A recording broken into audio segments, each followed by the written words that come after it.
This is Audible. Dirty Indiscretions, a dark Mafia romance. Book 1 in the Omerta series.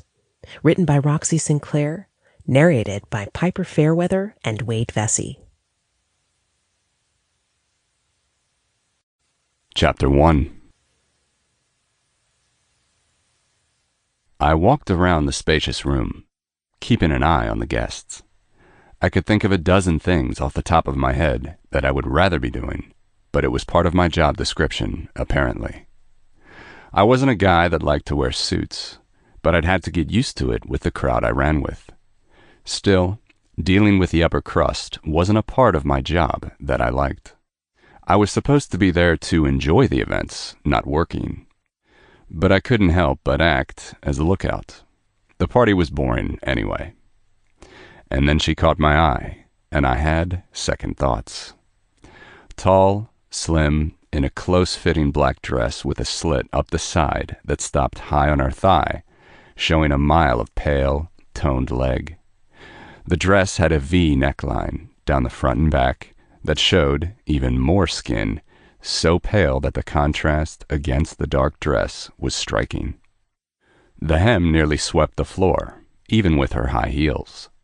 Her dark brown hair was held back by pins on one side, so that it hung down her back and onto her opposite shoulder. I wasn't close enough to see her eyes, but I thought with her coloring they would be a dark color, like her hair, maybe brown.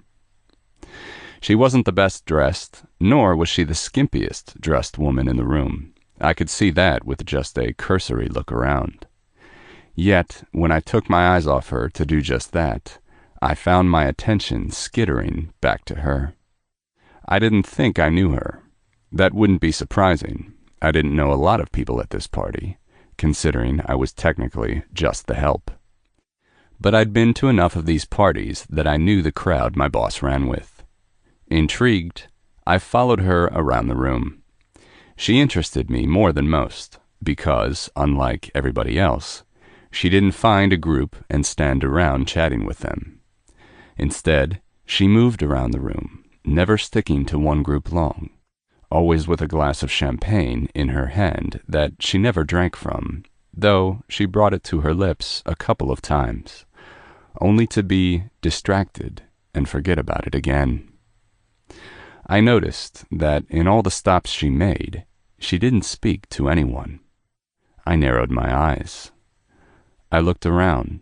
Everyone was busy, making polite conversation and whatever else those rich types did when they got together at a party.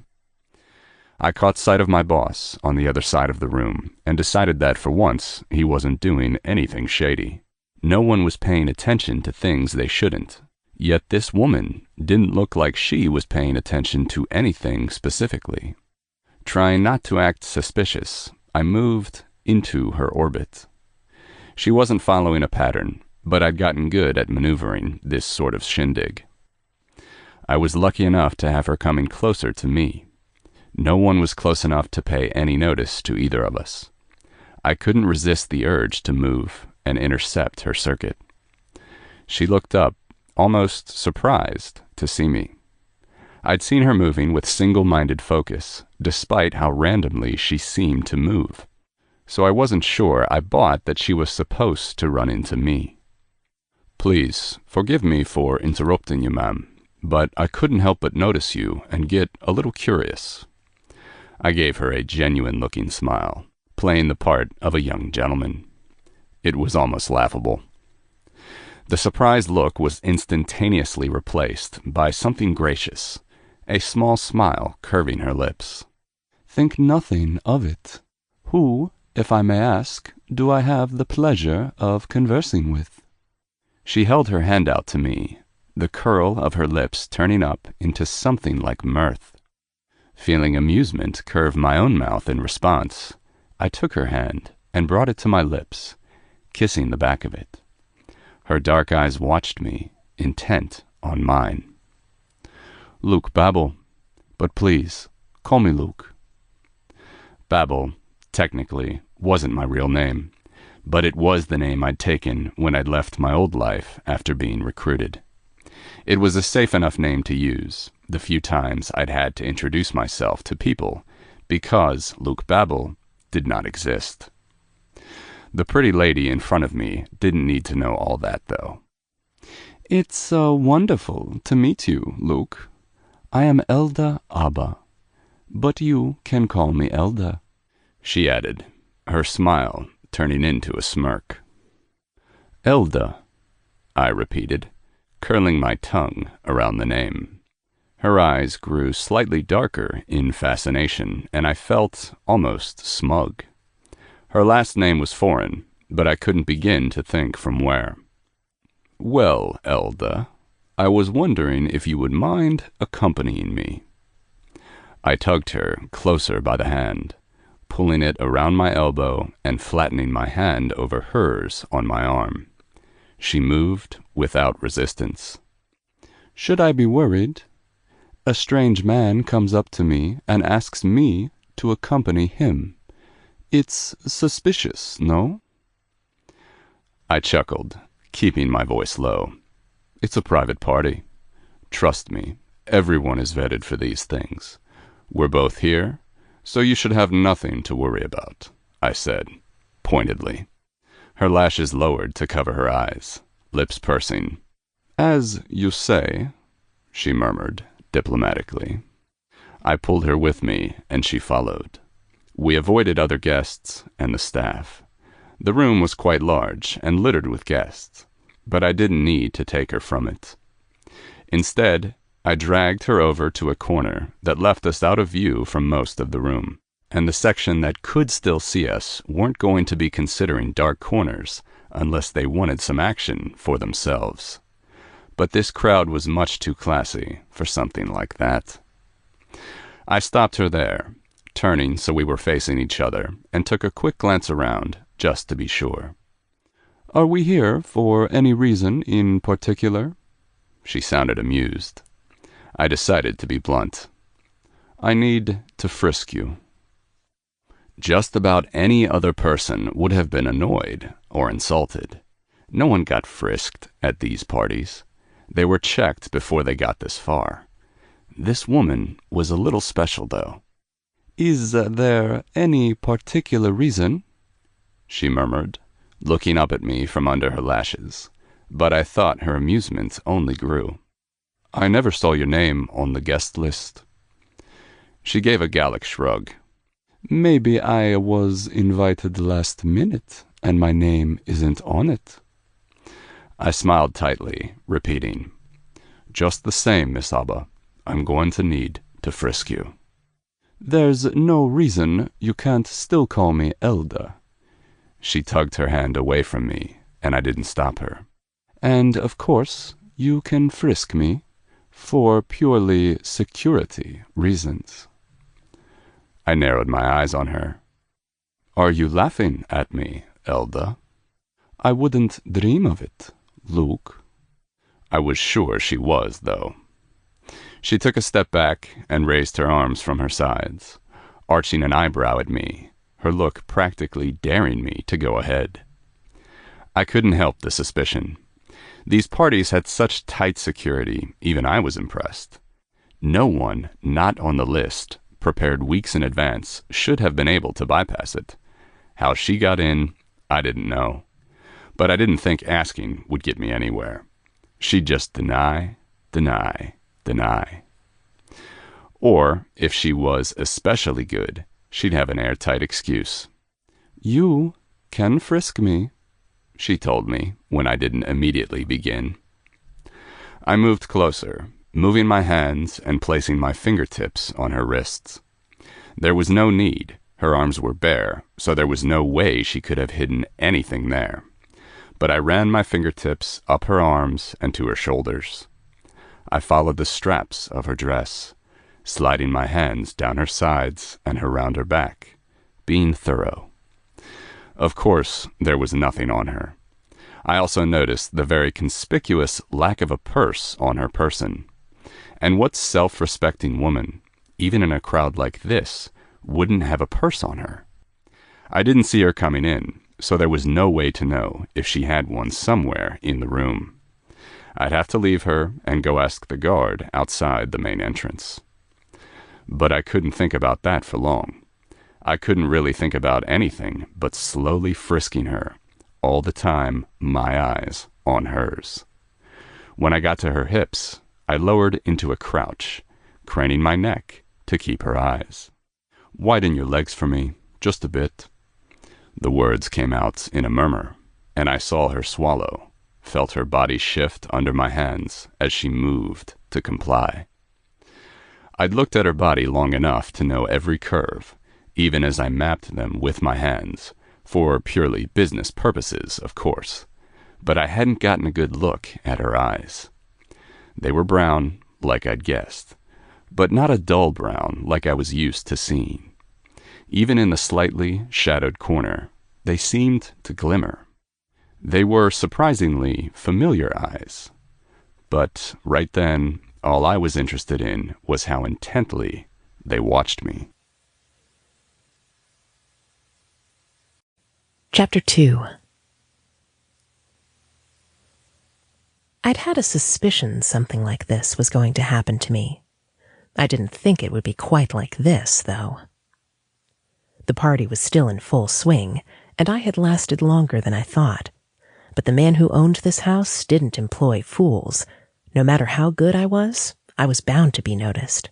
So, of course, I came prepared for that eventuality. Purposely, I left my purse, with my gun inside of it, taped under a table. I'd only sat down for a moment when I came in, under the excuse of taking a short rest before I began to mingle. Plenty of ladies were part of that group, in fact, and I'd not known to walk around with it. If the man in front of me had seen me with it at the beginning of the evening, I would have worried, but I didn't think he had. Luke. An ordinary name for someone that was anything but. I hadn't seen this man when I walked in, even with all the security around, either inconspicuous in glasses, black suits, and earpieces, or moving as part of the crowd. He stood out, and he was suspicious of me. I felt the edges of my lips curve up just a bit more. "You're being especially thorough," I murmured. His lips curled into a smile. "It's part of my job." Right. That was why he was running his hands up and down each of my legs, meeting skin instead of satin when he worked his way up my right leg, hand going under the slit in the dress. I bit my lip at the sensation of calloused hands running up the soft skin of my leg, up my thigh, getting close to my panties, and running back down. I was suddenly glad I'd opted for not wearing any pantyhose. Even expected, this was a definite wrench in my plans. It had all been going so well, but it was better to get this out of the way. But I found myself getting distracted from the goal. I had no doubt I could get myself out of this situation without causing a scene, but even though I could tell the man was interested in me, there was no reason for him to be quite so handsy, or for a simple frisk to be taking this long. Not that I could place all the blame on him. I didn't even try to stop him.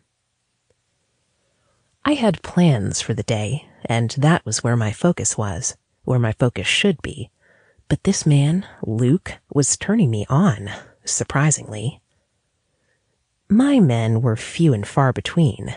Usually my head was too full of the job, and part of that meant being immersed in normal society, when I felt the term no longer quite defined me anymore.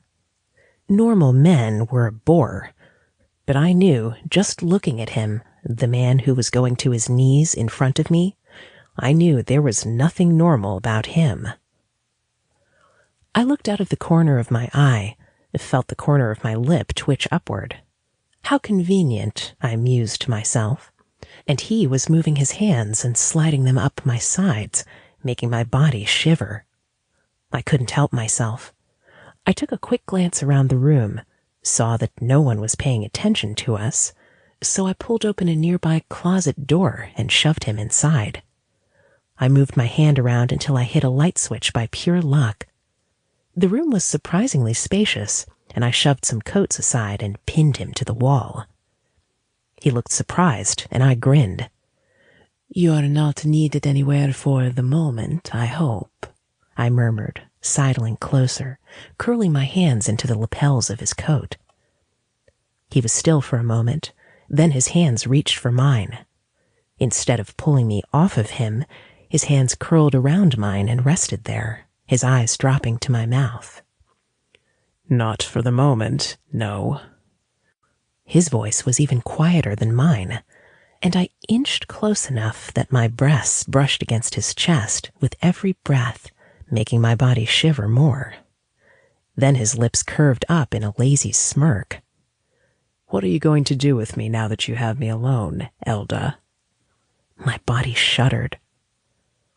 I was a tall woman to begin with, at 5'10", but he had maybe 5 inches on me that were cut down by the 4-inch heels I wore. Still, I knew I couldn't have moved him if he hadn't wanted me to, even if I'd taken him by surprise. Realizing that only made me hotter for him. I slammed my mouth against his, pushing the jacket off his shoulders. I was surprised he didn't have a shoulder holster on. The way he pulled me aside for a frisk, I assumed he was security. It didn't last long as he reacted to the kiss, arms wrapping tight around my waist, holding my body to his, ravaging my mouth and making me moan. Damn! I couldn't remember the last time I'd got this hot just from a frisking, with clothes on, and a kiss that was admittedly impressive.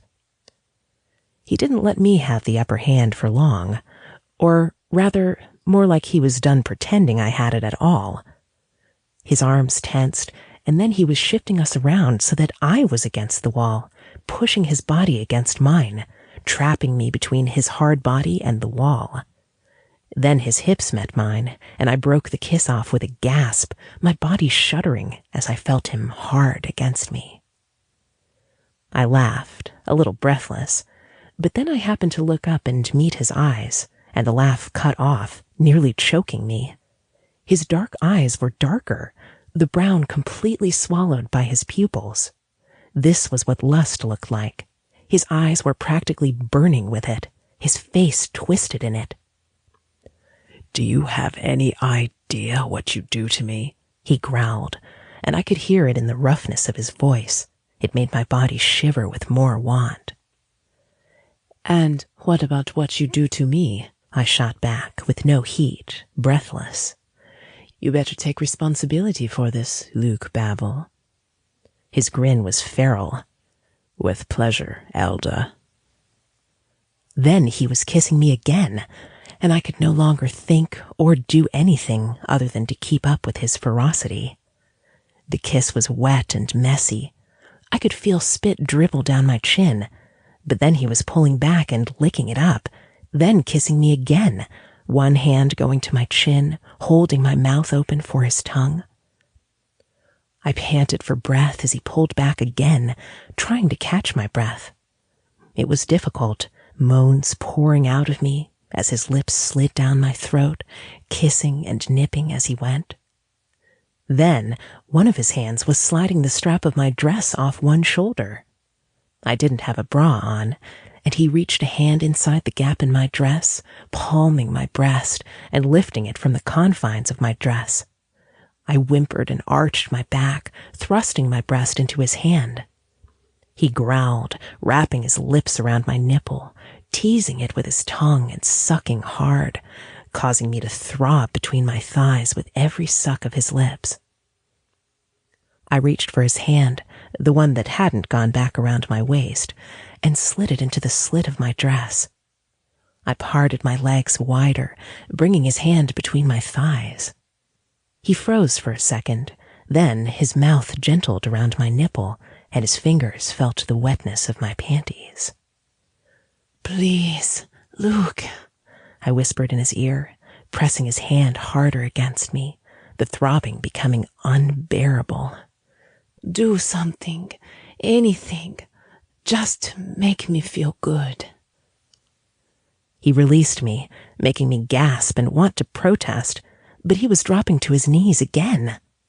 His hands pushed my dress aside, pushing the inside of my thighs apart so I would widen my stance, shoving the dress up around my hips so he had free access. He buried his face between my legs, and I watched, fascinated, as he closed his eyes and took a deep breath. Then he was pushing my legs wider, and I felt his tongue nudge against my clit through the soft silk. I whimpered, slamming my hand against my mouth so I muffled any noise. His hands moved up to my hips, then dragged back down, holding on to the sides of my underwear, pulling away to slide it off my legs. I had to concentrate on standing on one foot as he pulled it off one leg and then the other. I laughed a little as he stuffed it into one of his pockets, breathless. My body shivered, and I was biting into my palm as his head went back between my thighs, and he used his tongue to slowly drive me crazy, licking my clit all over my sex, then firming his tongue and thrusting it inside my body over and over. Then he replaced it with a finger, his tongue back to licking at my clit. 2 more fingers soon joined the first, and I threw my head back against the wall because watching him wasn't helping me keep my voice down at all. My legs trembled in my heels as they worked to hold me up. I could feel the pleasure growing, little sparks of electricity flying under my skin. I whimpered again, trying not to cry out, and the fingers of my free hand moved to his hair. It was a little on the short side, but it was long enough for my fingers to grab hold of. I held his face to me, feeling my breath catch as he swirled his tongue against me. Then his fingers thrust just a little faster, just a little harder, his mouth closing around my clit and sucking hard, like he had moments before on my nipple. I thought I screamed as I came, my orgasm taking me by surprise, but I muffled the sound with my hand again. My body shuddered, but he didn't stop, and I kept coming until my body sagged against the wall in exhaustion. Luke gentled his touch and then stood up. I couldn't do more than look up at him from under droopy lids, gasping for every breath. Then his arms were wrapping around me again, and he was kissing me, hard and strong. I moaned, melting into him, feeling some strength return to me, my body growing hot again. But this time, it was his turn. Chapter 3. For a second, it was touch and go. I knew she was getting close, and I took that moment to push her over the brink. I looked up at her body, keeping my fingers moving inside her, even as she convulsed hard around me, kept sucking at her clit, teasing it with my tongue, and seeing her enjoying herself so thoroughly, I nearly came in my slacks. I held back, though. I planned on getting off, but it would not be in my pants like some over-eager teenage boy. When she was completely wrung out, her body going slack like she would slide off the wall if I wasn't bracing her against it, I slowed down and stopped. I licked my fingers clean and then rose.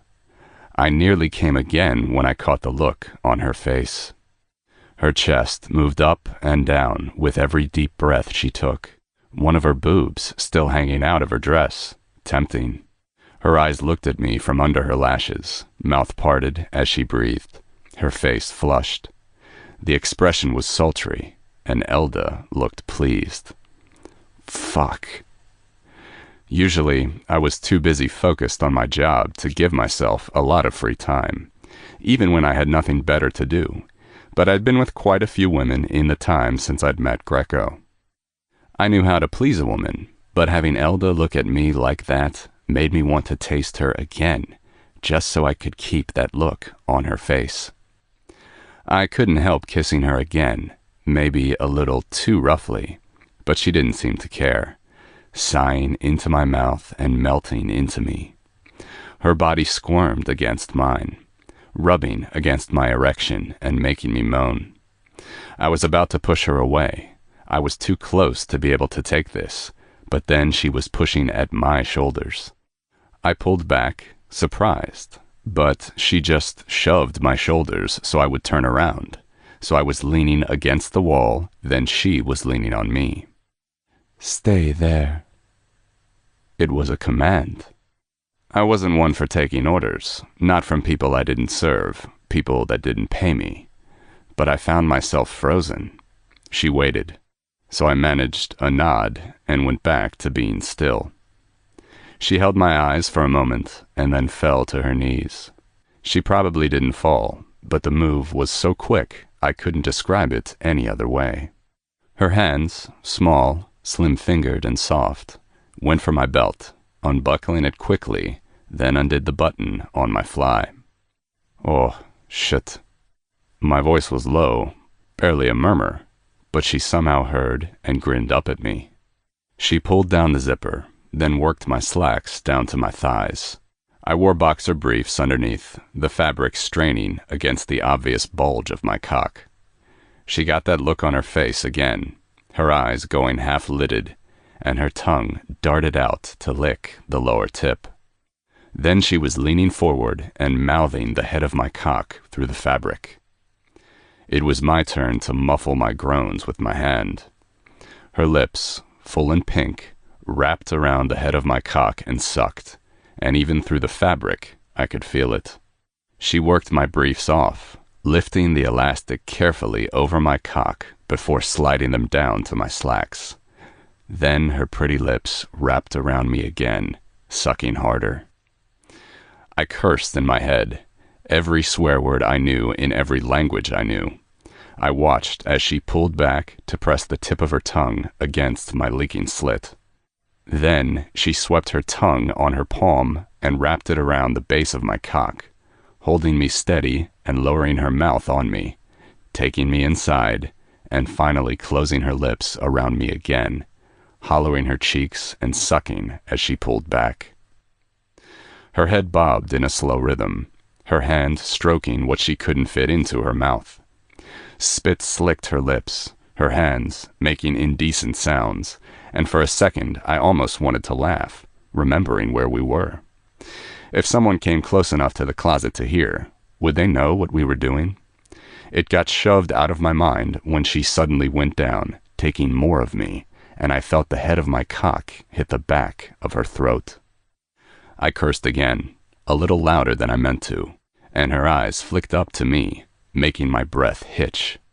It was already too difficult to breathe, but I stopped just then, until I realized I would suffocate myself to death and let it happen. She kept eye contact with me as she slid down, slowly, pretty pink lips wrapped around my flushed cock, taking me back into her throat. I could feel the muscles work around me as she swallowed, and I nearly lost it. I could practically feel myself on the brink of an orgasm. But then she tightened her hand around the base of my cock, and the feeling died down. "Tease," I growled, but she just hummed, the vibrations around my cock only making me groan some more. She was driving me crazy. But I was more than content to wait, because as good as it felt, her giving me a blowjob wasn't all I wanted at that moment. Just watching her had made me about ready to come, but her hand was still in a tight hold around me. Her eyes would slip closed, long lashes resting on her flushed cheeks, but didn't stay closed for long. She'd open them and look up at me again.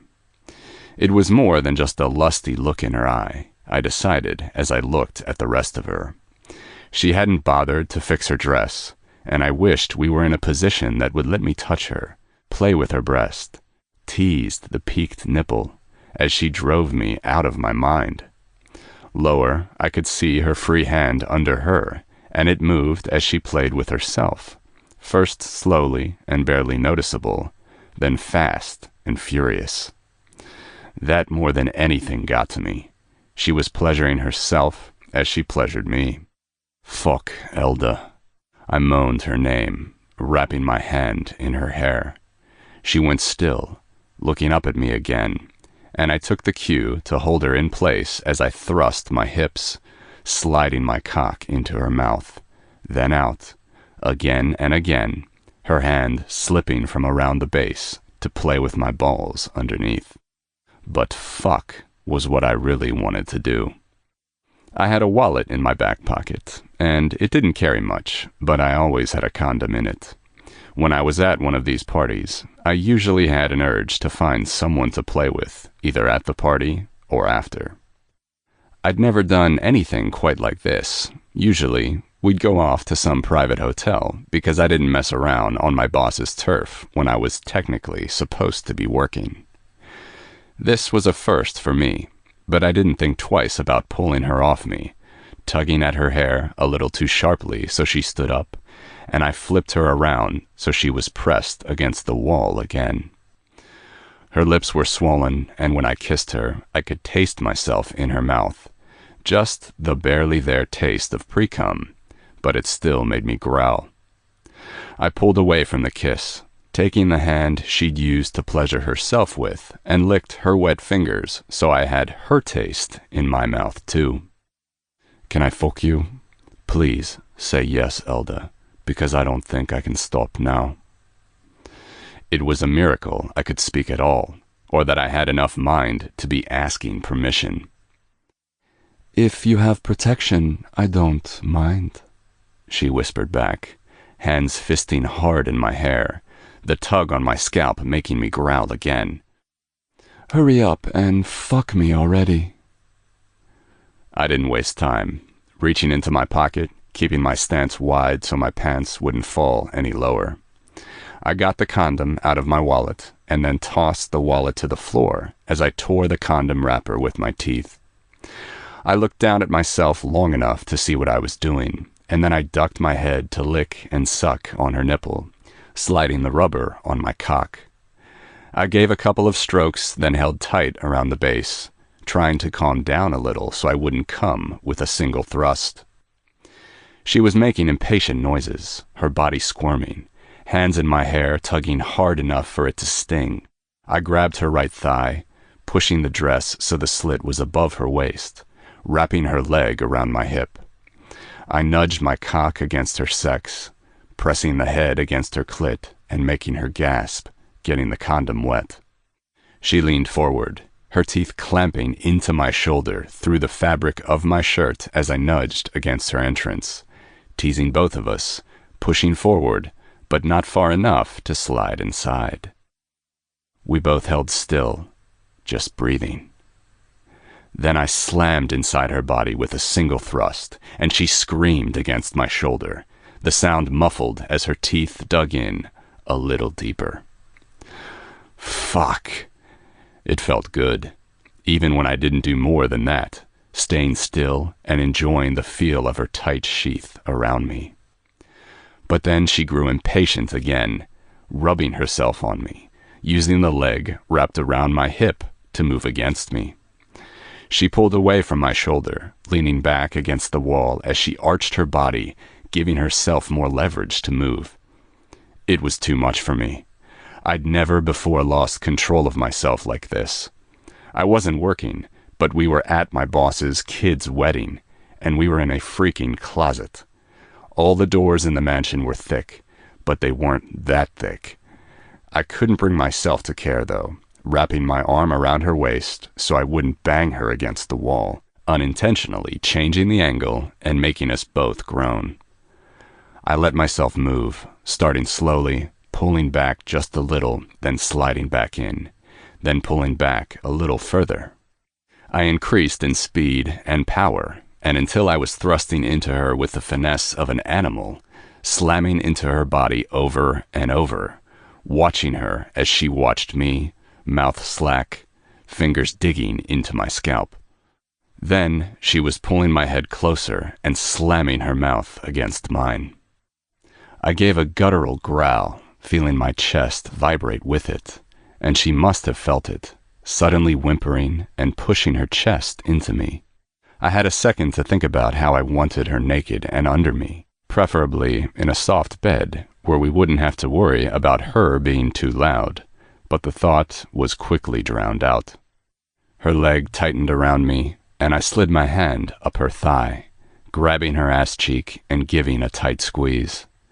I held her still as I quickened my thrusts, a little faster, a little harder, and she was convulsing around my cock, her cry muffled by my tongue in her mouth. It was what I was waiting for. I'd been on the edge to begin with, but that threw me right over. I was too close, my thrusts dropping out of rhythm, my movements becoming messy and erratic.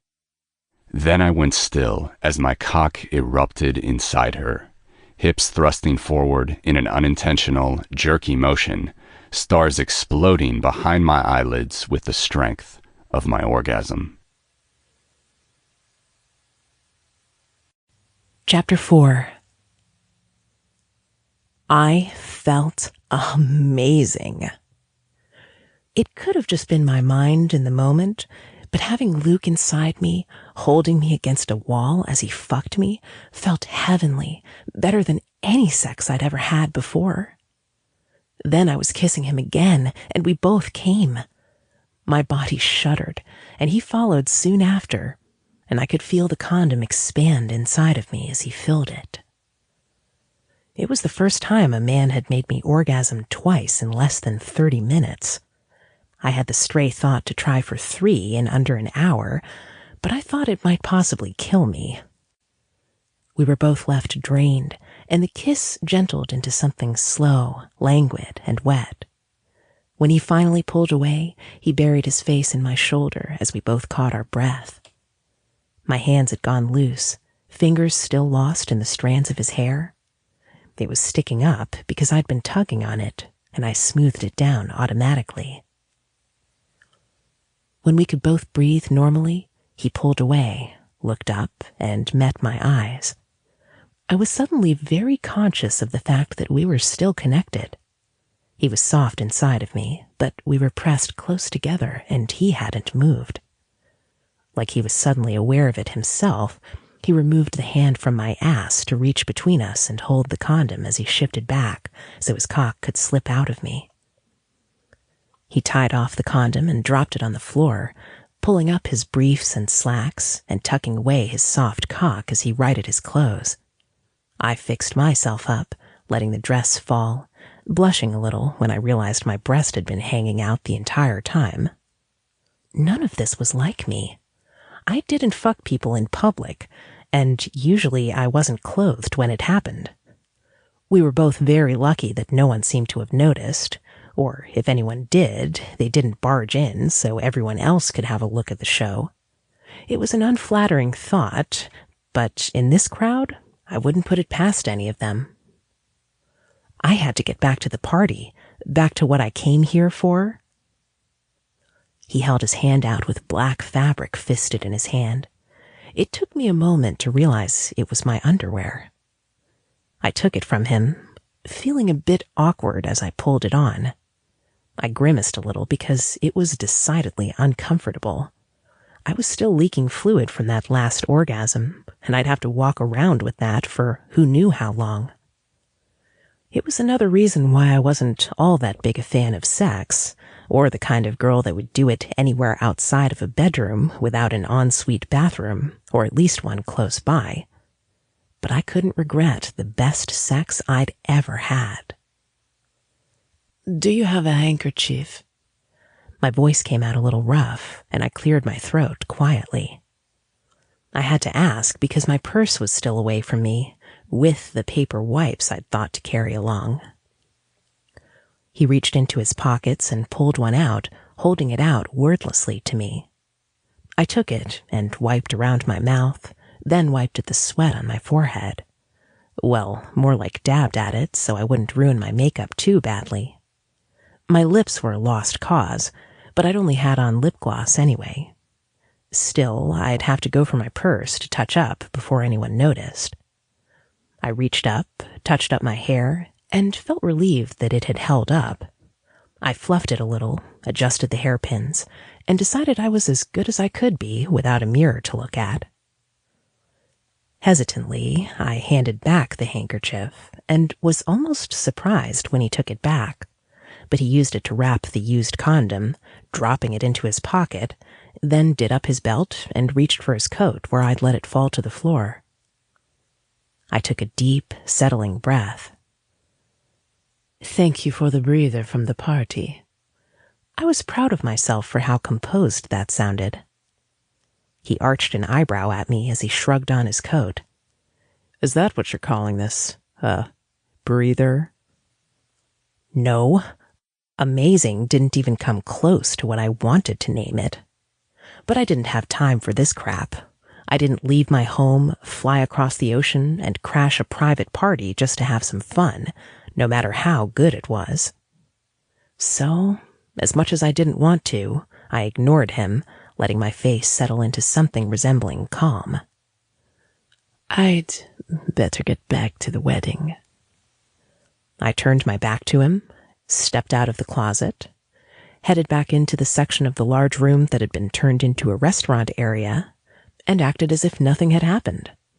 I headed for the table where I'd left my purse. It was, thankfully, empty, and I sat down. Glancing around, I was surprised to find no one staring at me.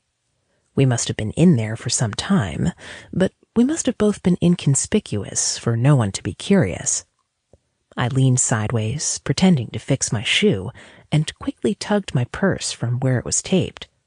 I pulled the remains of the tape from the purse and rolled it into a ball, placed it inside, and sent another look around the room, then rose with the purse under my arm. I moved away from the tables, turning my back to the crowd as I touched up my makeup quickly.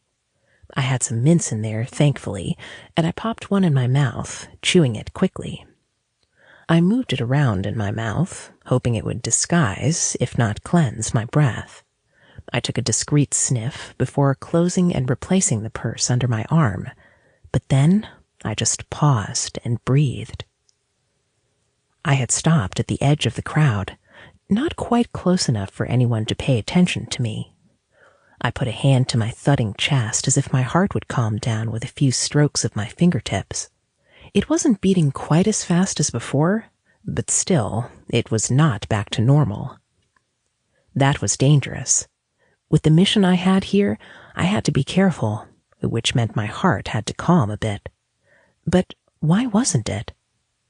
I ignored my frantic thoughts, practically willing it to calm down and getting the opposite result. "Is there anything wrong, ma'am?" I whipped my head around, my surprised eyes catching the concerned ones of a waiter. I let the surprise fade away almost immediately, giving him a sheepish smile. Damn it! I wasn't supposed to let people see me so clearly. No one had looked at me with anything resembling interest, and I liked it that way. I didn't need anyone recognizing me enough to give details about me later. My looks were generic, though. Brown hair, brown eyes, a little pretty. I fit the description of a lot of the women present, a few of them even in floor-length black dresses, much like me. But I hated taking chances and making careless mistakes. "No, I'm fine, but thank you. I was feeling a bit off, and I wanted to go to the bathroom, but I'm afraid I don't know where it is." "Well, I could give you directions," he said almost immediately, looking eager to help. I held back a grimace, made my lips curve higher in a wide smile instead. "Thank you, but I think I'm fine now. I'm just not used to these parties, I suppose. But I would love something to drink," I hinted. He nodded, all serious, and I had to bite the inside of my cheek to keep from laughing. I was a little disappointed he didn't snap off a salute. "I'll get you something right away, ma'am." He turned sharply, back straight, and walked off. With the momentary distraction gone, however, the smile fell off my face, replaced by a grim look. I was getting a little too distracted. I had to get my head back in the game before I made a mistake that proved to be disastrous. Chapter 5.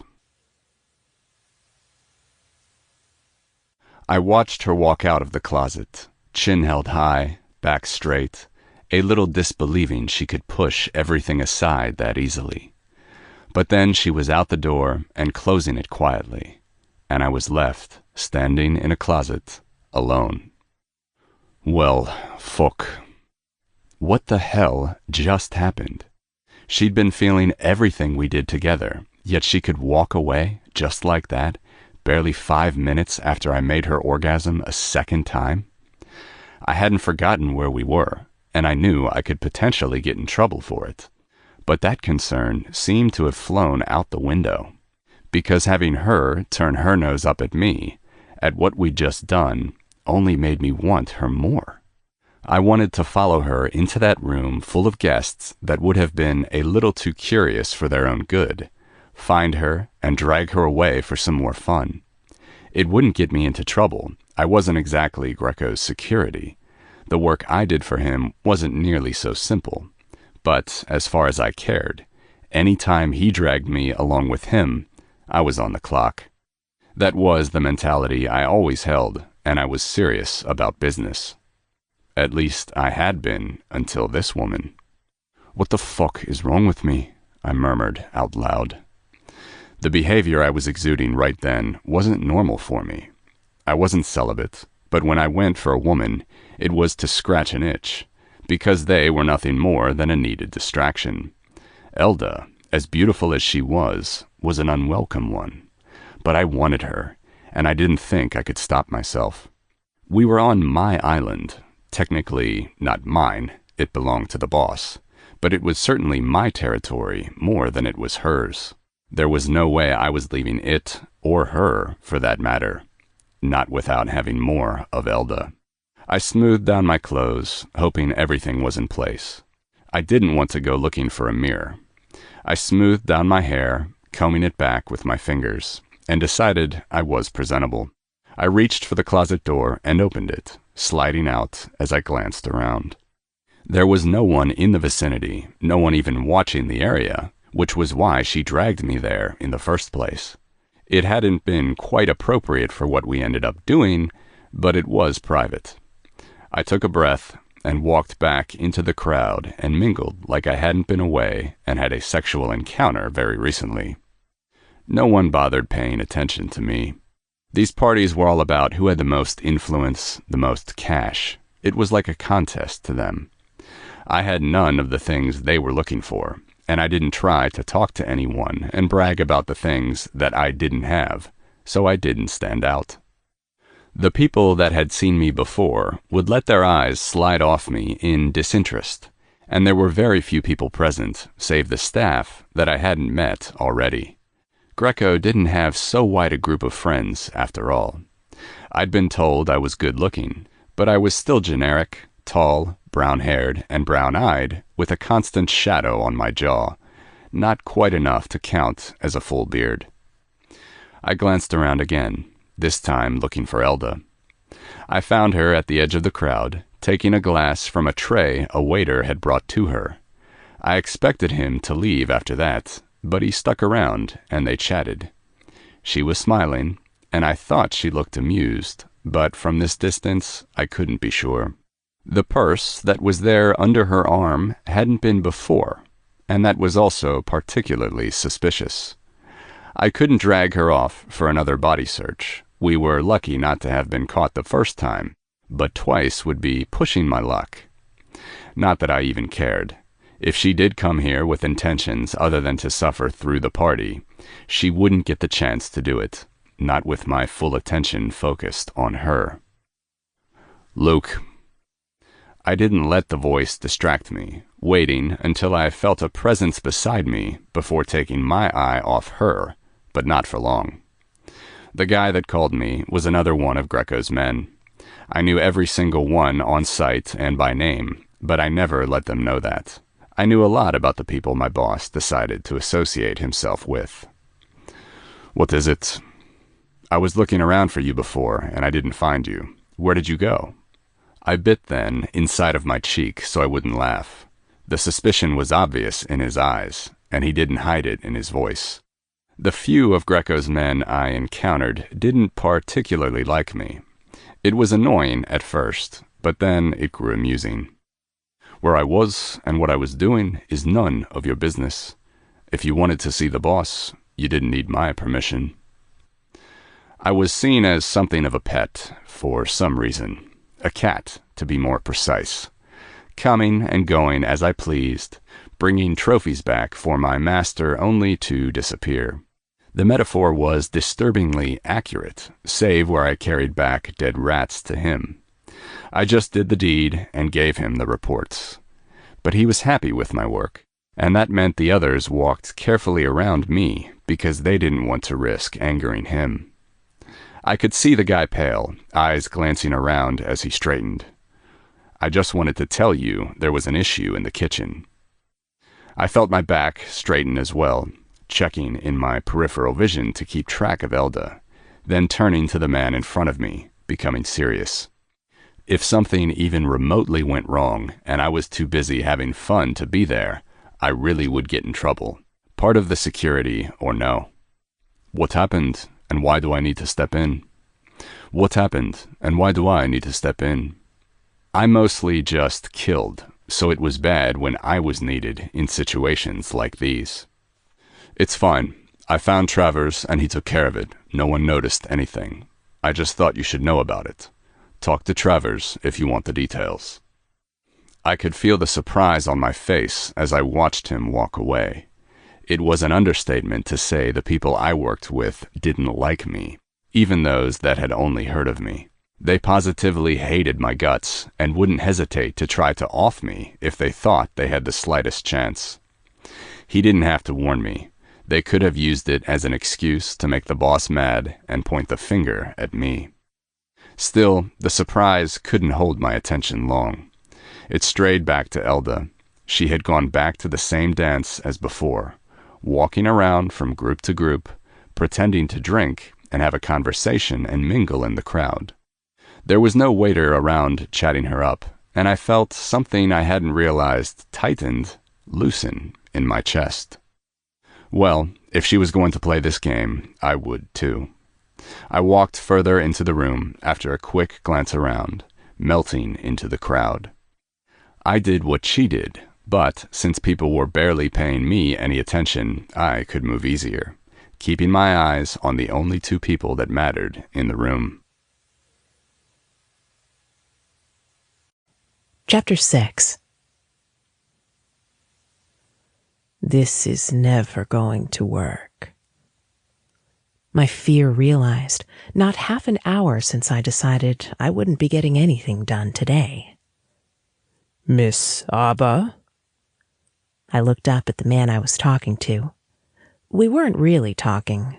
I just joined his group and introduced myself. His eyes were a little too intent for my liking, and I gave him my bland, not interested look. I'm sorry? He smiled, and it looked a little tight. I asked you a question. I'm afraid I'm still awaiting your answer. For a second, I nearly panicked. I didn't know what the hell we were talking about. And then I realized it didn't really matter, because these weren't people I planned on ever seeing again. My expression didn't even change. His brow furrowed in annoyance because it was taking me too long to answer. I'm sorry, I said again, my tone making it clear that I didn't really mean it. I keep getting distracted tonight. Would you excuse me? I see someone I would like to talk to. I gave him a bland smile to go with the look and turned to leave. I saw Luke out of the corner of my eye, and as he turned to follow me, only to be stopped by the woman already standing beside him, who I assumed was his date, he threw a frustrated look my way before turning to the woman, who was a little flushed and glaring, probably trying to appease her. I was sure that they both got a good look at me. Fuck. Cursing, even internally, wasn't something I did often, but the frustration that brought it on was warranted this time. I kept getting distracted. I was keeping an eye on Greco. It was the reason I was here. I'd somehow managed to crash a party uninvited and by myself on a fucking island with security on both ports and on the water before I even got to the building. Getting through it had taken more than a little effort.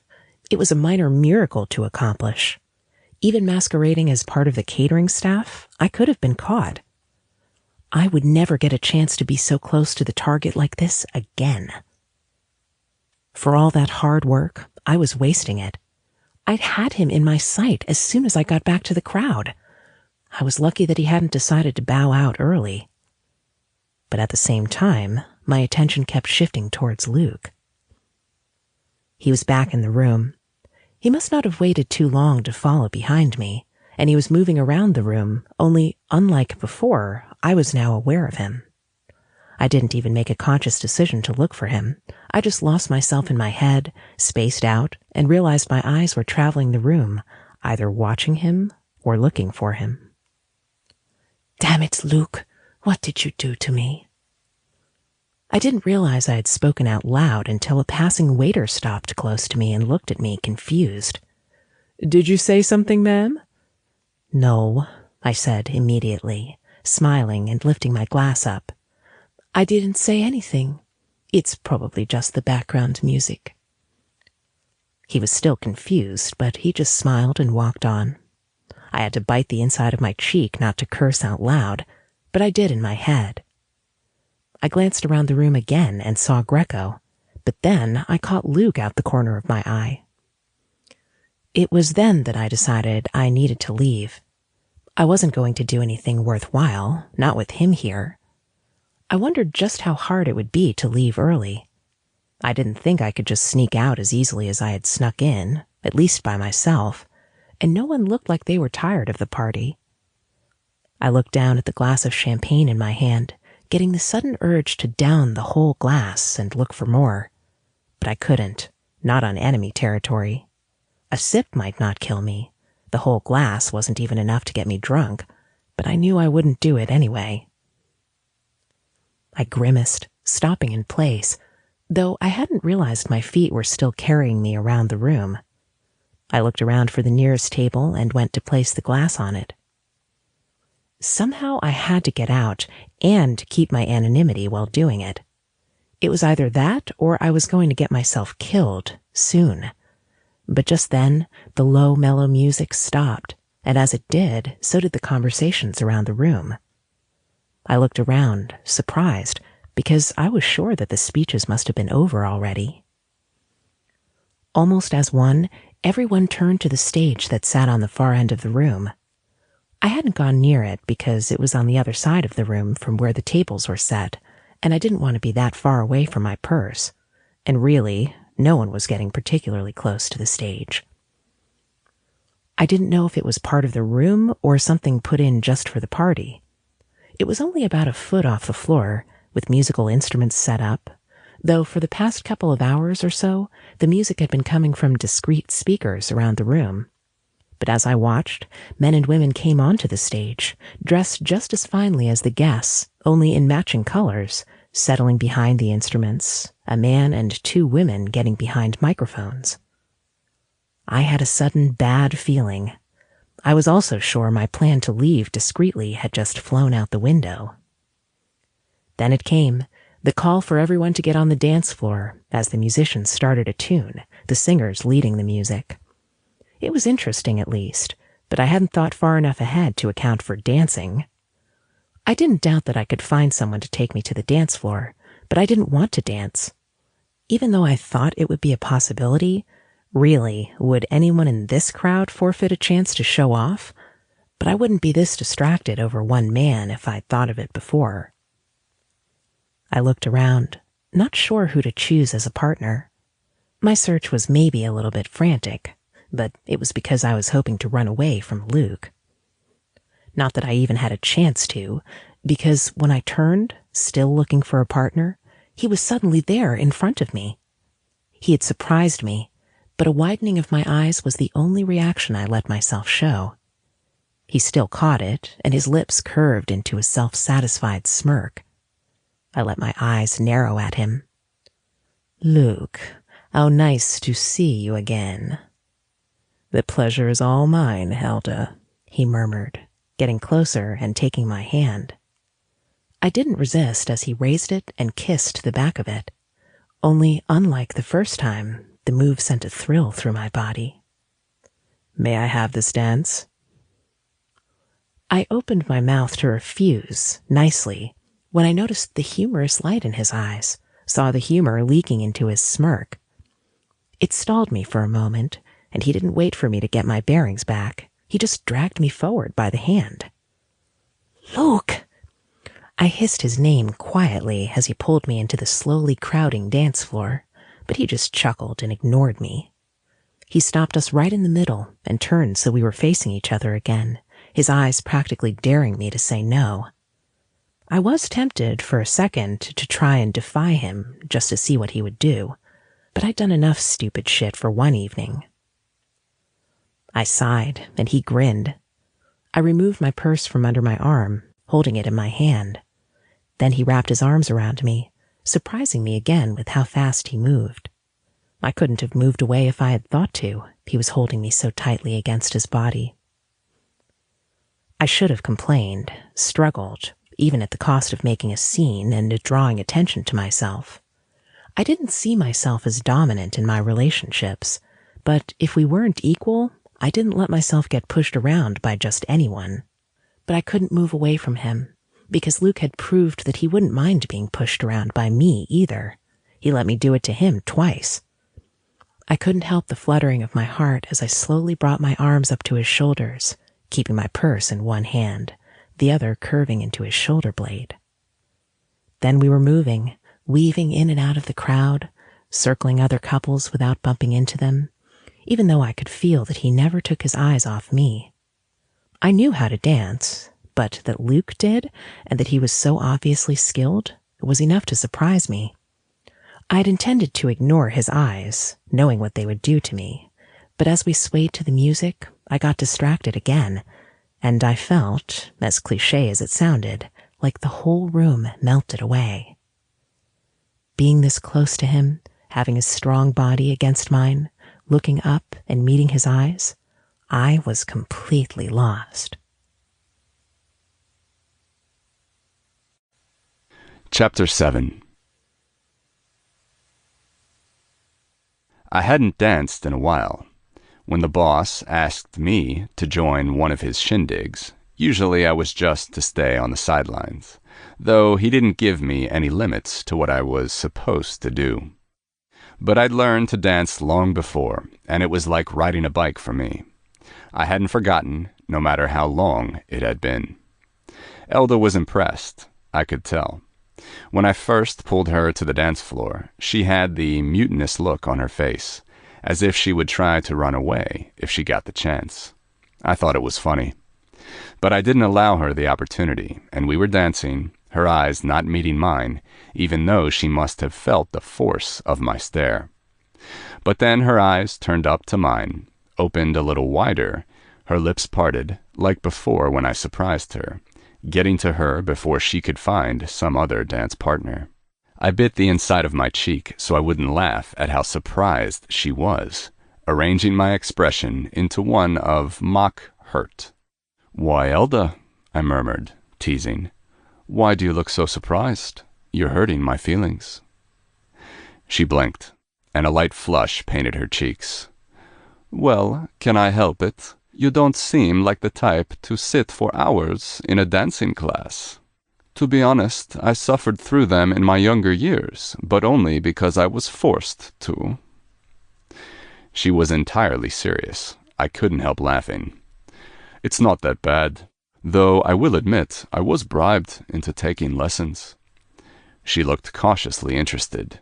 "What could possibly make you do anything you don't want to do? I can't think it's money." There were a lot of things. One of those things was even the reason why I worked for Greco. Once upon a time, I used to be respectable, if not quite a respectable citizen, before I turned into a Mafia boss's pet. It wasn't exactly my dream job. I didn't think it could be anyone's unless they were born a psycho. I didn't let her see any of that or the turmoil my emotions had suddenly been rolled into, keeping a teasing smile on my face. "I was told it was a good way to get girls," I told her, honestly, shrugging.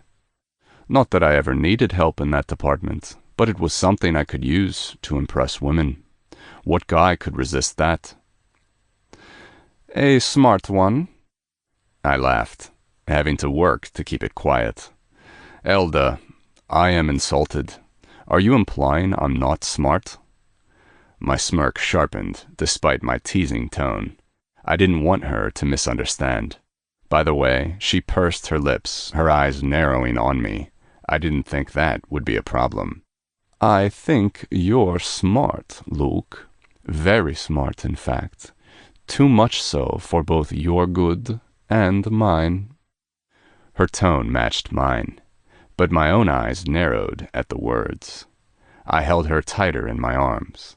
She let out a soft gasp as our chests met and pressed a little closer, but I didn't let it distract me. Enough about me. I'm just as curious about you, if not more so, Elda.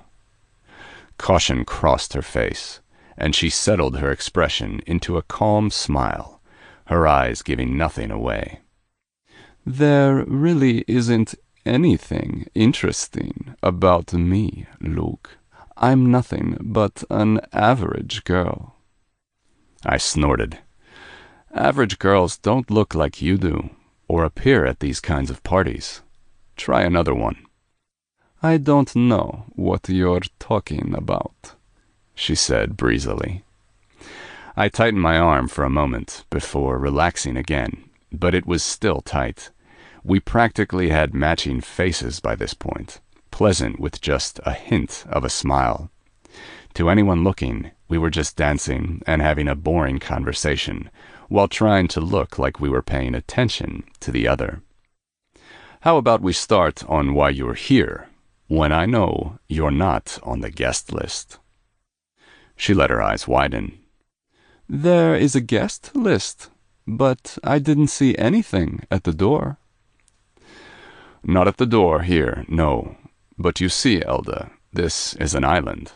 A very private, very heavily secured island, no matter how lax the security looks with all these guests here. To get here, you must pass by the port, the only place where you'll find a boat to get you across. You don't even get that unless you were vetted beforehand. I paused, waiting for her to add something. She just watched me with that fake, pleasant face. I wasn't sure whether to be amused or annoyed. It's not exactly an easy party to crash. I don't know why you would go to such trouble, but I would really like to know why, please. But, Luke, I don't know of this guest list you speak of. I got news about this party from a friend, who also happens to be a friend of the family, and I decided to attend. I got on a boat at the port just like everyone else. I had absolutely no problem. And we were led up from where we docked to the entrance, and we all just walked inside. There's a guest list, Elda. I saw it. Technically, I'd only perused it because I wasn't stationed at the door. No one was really, but for a couple of men to guard the open doors into the foyer, look over the people going inside, and close them once the last of the boats had been brought in.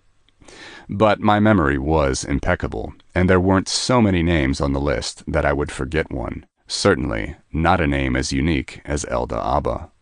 It wasn't exactly an everyday name. Many would consider it old-fashioned, if not just odd, not even in a pretentious crowd like the one I found myself in. Fine, I'm not on the guest list, she admitted. By the time I heard about the party, there wasn't time to get an invitation, but it was such a good opportunity, and I was free. So, you were in the neighborhood and you dropped by? I didn't hold back on the skepticism, or the suspicion. Really, Luke, you make it sound like a crime. A friend asked me to this party, and I said yes. I didn't realize until afterward that I needed an invite, and by then it was too late to get one. It kind of is a crime, I pointed out. It's not quite breaking and entering, but being here without permission is the same as trespassing. Not that the boss would ever go to the cops for something like that. It would be kind of hilarious if he did. I didn't think there was a precinct in the U.S. that didn't have someone aware of who he was. His activities weren't exactly hidden. There was just never enough proof to get him locked up. Her smile sharpened, just a little, but I was looking for something, and I caught it. I waited for her to say something, whatever other excuse she could come up with, but she said nothing. "Elda," I began, making my tone serious, "why are you on this island?" "I don't know what you're talking about." "Don't play dumb." I changed tactics. "What's the name of the friend that invited you along?" "I hardly think it's any of your business. They didn't make it anyway, and because they already had an invitation, something came up and my friend was unable to make it, so I borrowed it." "Is this friend a woman?" "Why is that important?" "I can imagine you walking in here under some woman's name easier than a man." The smile widened. "Don't you know, it's not so uncommon to find a woman with a name predominantly considered masculine. It's all the rage nowadays, or so I hear. Pity my mom didn't get behind the trend." "Your name is pretty," I said, honestly, and added, "and very unique.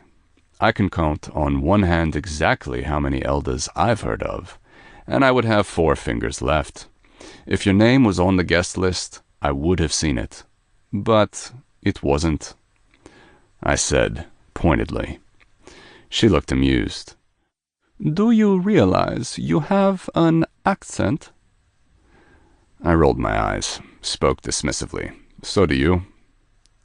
It was distinctly Italian, hard to miss, but then I'd found myself around it a lot in the past few years. She ignored me. "I didn't notice it before because I was distracted. But hearing you talk so much this close, I think I can hear it." I gave her an indulgent look. I worked hard to get rid of my accent, long before I left home and got recruited into the army, though I didn't properly refine it until later. After I left, I learned a lot of different accents because I moved around a lot before I thought it was okay to settle. "Your accent, is it Irish?" I knew it was a distraction tactic, but it worked, my face going blank with surprise and caution. She, of course, took it as my confirmation, her lips curving up in a smirk. "So, I did read you right. It's incredibly faint, but I seem to be paying you extra special attention tonight, Luke Babel." I clenched my jaw, feeling a little disturbed. The surname Babel wasn't exactly common, but it wasn't quite so obscure someone wouldn't have come across it, no matter how slim the chance. She could have made a guess and had the possibility of getting it right. If she'd taken the cue from my name, though, she would have just said British. Singling out that my accent, no matter how faint, as Irish, was a little too specific for my taste. Still, she could have been taking a shot in the dark, in which case I'd essentially shot myself in my own foot by reacting to it.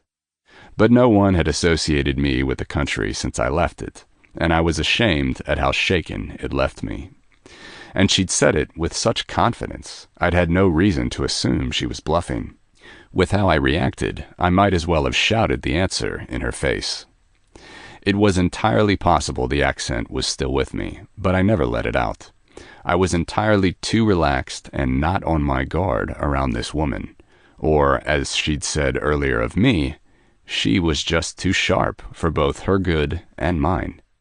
I lost my composure, and with it, my patience. "What are you doing, crashing a wedding and looking like you belong here?" I asked, bluntly. If it were just a normal party, she could have bluffed her way out of it. But she was certainly not invited, as only family and friends of the family were in attendance. Which meant she must have sneaked in somehow. The kind of people that did that sort of thing were people like me. People with something to do that was not legal in a place that they were not invited, that would potentially leave something lost or someone harmed. I narrowed my eyes, holding her tighter again, and I congratulated myself for not letting her body distract me. Instead, I felt the firmness of it against my own, remembered what her legs felt like under my palms beyond the soft skin. Her body was toned, and though that wasn't so suspicious, a lot of women exercised, it got me to thinking. And that was when she ruined whatever serious atmosphere I'd been building, leaning her body fully into mine until I held most of her weight, her face coming too close to mine. I was too easily distracted by her, her scent alone shorting out my brain functions and reminding me of the position I'd literally had her in not an hour ago. A position I wanted to have her in again. Any position would do for me, really. Come on, Luke. Aren't you getting to be just a little too curious? Curious about what? I murmured, trying to talk myself into arranging my thoughts into something appropriate. She got even closer, though it seemed impossible at this point. I didn't think there was even room for air to pass between us.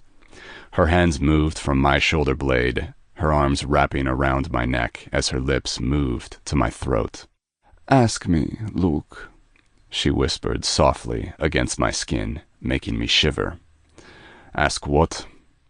I could feel her lips curve into a smile against my neck, her arms blocking her movements from the other dancers because she parted her lips against my skin, lightly sucking at my throat.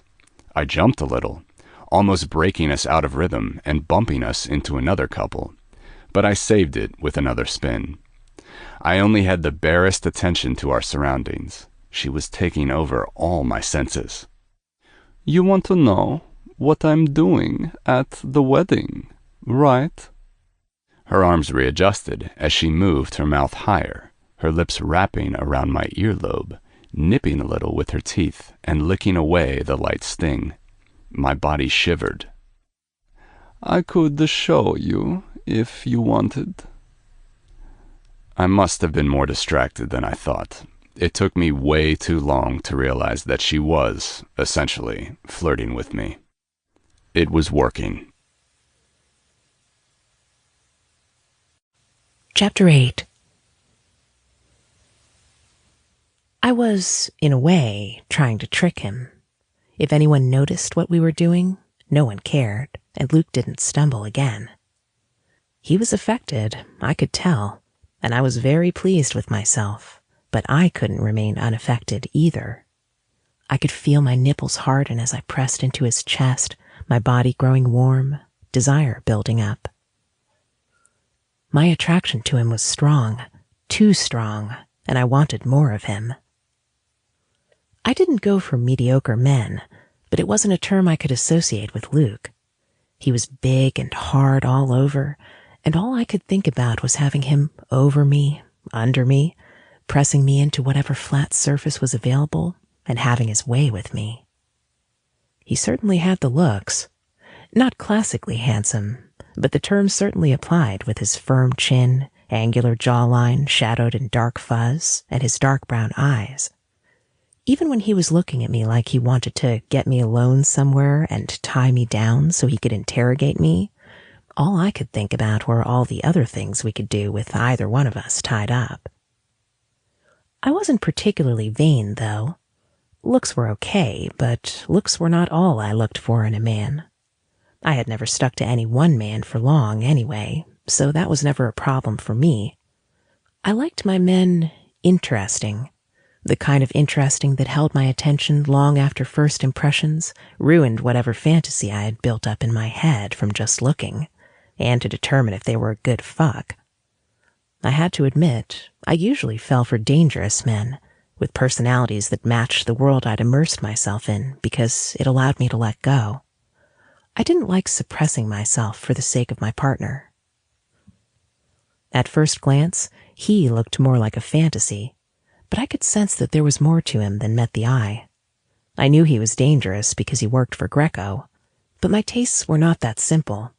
A man could be dangerous without being interesting to me at all, but Luke had both. It was messing with my mind. Do I have to ask really nicely first? His voice brought me out of my distraction, and I gave his fleshy earlobe another light suck before releasing him and pulling back, just far enough that I could meet his eyes, but close enough so that we were still breathing each other's air. It took me a moment to realize he was flirting back, and his smile, wide and genuine, curved my mouth without my permission. I don't know. I like the look of you. I might just let you off easy. His eyebrow went up, eyes lowering to my lips. I licked them automatically, and his eyes grew hot. So, you're only with me for my looks? He murmured. You caught me, I whispered back. His eyes slid back to mine, and I could feel the blush rising in my cheeks, my lips parting as my breath came a little heavier. I knew he wanted me back, just as much as I wanted him. We were pressed too closely together for me not to feel the growing hardness against my lower abdomen, and I knew even without that, but feeling his obvious physical reaction that he couldn't control had me throbbing in need. Moving around fluidly was becoming difficult. Can I say something? What? I asked, curious, not in control of my thoughts enough to realize that I was probably setting myself up for another interrogation. He surprised me. It was a lie when you said you were average. My eyebrows shot up. Yes, you established your opinion on the matter already. His arm tightened around me, so tight that I couldn't breathe, and he had nearly all my weight against him as I went to the tips of my toes, my legs at this point just following his. It lasted for just a second, but I was extremely aware of his hard body pressing against mine, and the strength of it, that we didn't break out of rhythm again, and it was because of his effort. There is absolutely nothing about you that is even remotely average. The heat in his eyes and the seriousness of the words clashed as he let me breathe again, and I knew that he meant the words in every way possible. I admitted to feeling a little flattered, but only in my own head. But I caught the glint in his eye in that moment when I was practically at his mercy, and I realized something about Luke.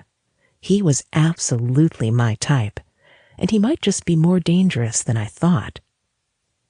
I'd assumed he was one of the low workers in Greco's empire, but what if his role was a lot bigger than that? Someone as smart, as strong as he seemed to be, wouldn't just be doing grunt work. If he was just part of the security team, would he be allowed to dance with a guest? I didn't think so. But Greco wasn't a man that surrounded himself with many people that could come close to being his equal, not having them so near, unless it was an outside alliance. Of all I'd been able to find out, I was positive about that. Was he Greco's hitman? That idea alone, that Greco would let his hitman appear at a wedding, was almost ludicrous. But what did I know? He would be a man not many in the organization knew, one of the men Greco let get closest to him out of all the men in his ranks. No one could give me a basic idea of what he looked like. So few even knew of him, just that there was someone. I felt a shiver run down my spine as I realized it wasn't entirely out of the question. I didn't have proof to verify it, but considering the weight of the situation, I didn't need to. The best way for me to get out of the wedding alive was to stay with Luke. Let's get out of here.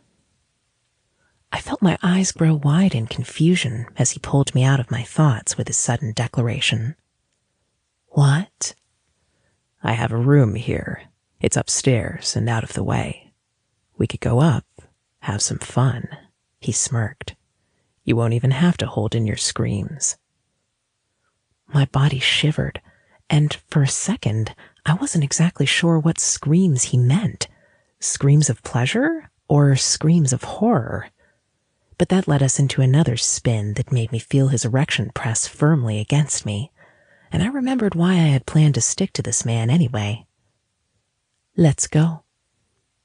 He grinned for a second, fiercely, before his face settled into a faint, pleasant expression, and he steered us toward the edge of the dance floor. When we were right at the edge of it, he stopped pretending we were still dancing and released me, taking my hand and pulling me behind him. Chapter 9. I was being careless, but I didn't care. With the current mood, no one in the party was going to be surprised people were sneaking off. They'd be too busy themselves anyway. I led her out of the room, heading for the stairs, hidden around a corner. There was no one on this side of the room. There didn't need to be. No one was stupid enough to go snooping in Greco's room, even if half of the people present didn't know about his more interesting activities. I led us to my room and eased the door open, pulling her inside with me. I didn't have anything I would consider personal inside, because I didn't live there. Just stayed over when I wasn't taking a boat off the island at night. I closed the door and locked it behind us, and pushed Elda further into the room. Her arms went around my neck as I leaned forward to kiss her. It started slow and languid, then grew hot and hard in about 10 seconds. Then Elda's hands were shoving my coat off and working on getting my tie off, pulling on my shirt buttons. "Oh, we're not doing slow anymore?" I asked around a chuckle as her lips left mine, attached to my throat and sucked gently, even as her fingers practically tore open my shirt. "When did we ever do slow, Luke?" was her impatient comeback. Despite her tone, once she had my shirt open, she pulled back, placing her hands on my abdomen and sliding them slowly up my chest. I undid the cuffs and pulled off my shirt, distracted by her hands on my skin, wanting her naked and under me. Her hands lingered on my pecs, a pinky finger brushing my nipple and making me shiver. Then they slid back down to the waistband of my pants. Fuck. I reached her dress as she undid my belt buckle, feeling around her sides, her back, until I found the zipper and slid it down slowly, being careful not to rip the dress. She stepped forward, away from the door, and moved her hands from me to let the dress fall off her body. I already knew she didn't have a bra on, but seeing her standing there in just her panties and heels made me harder.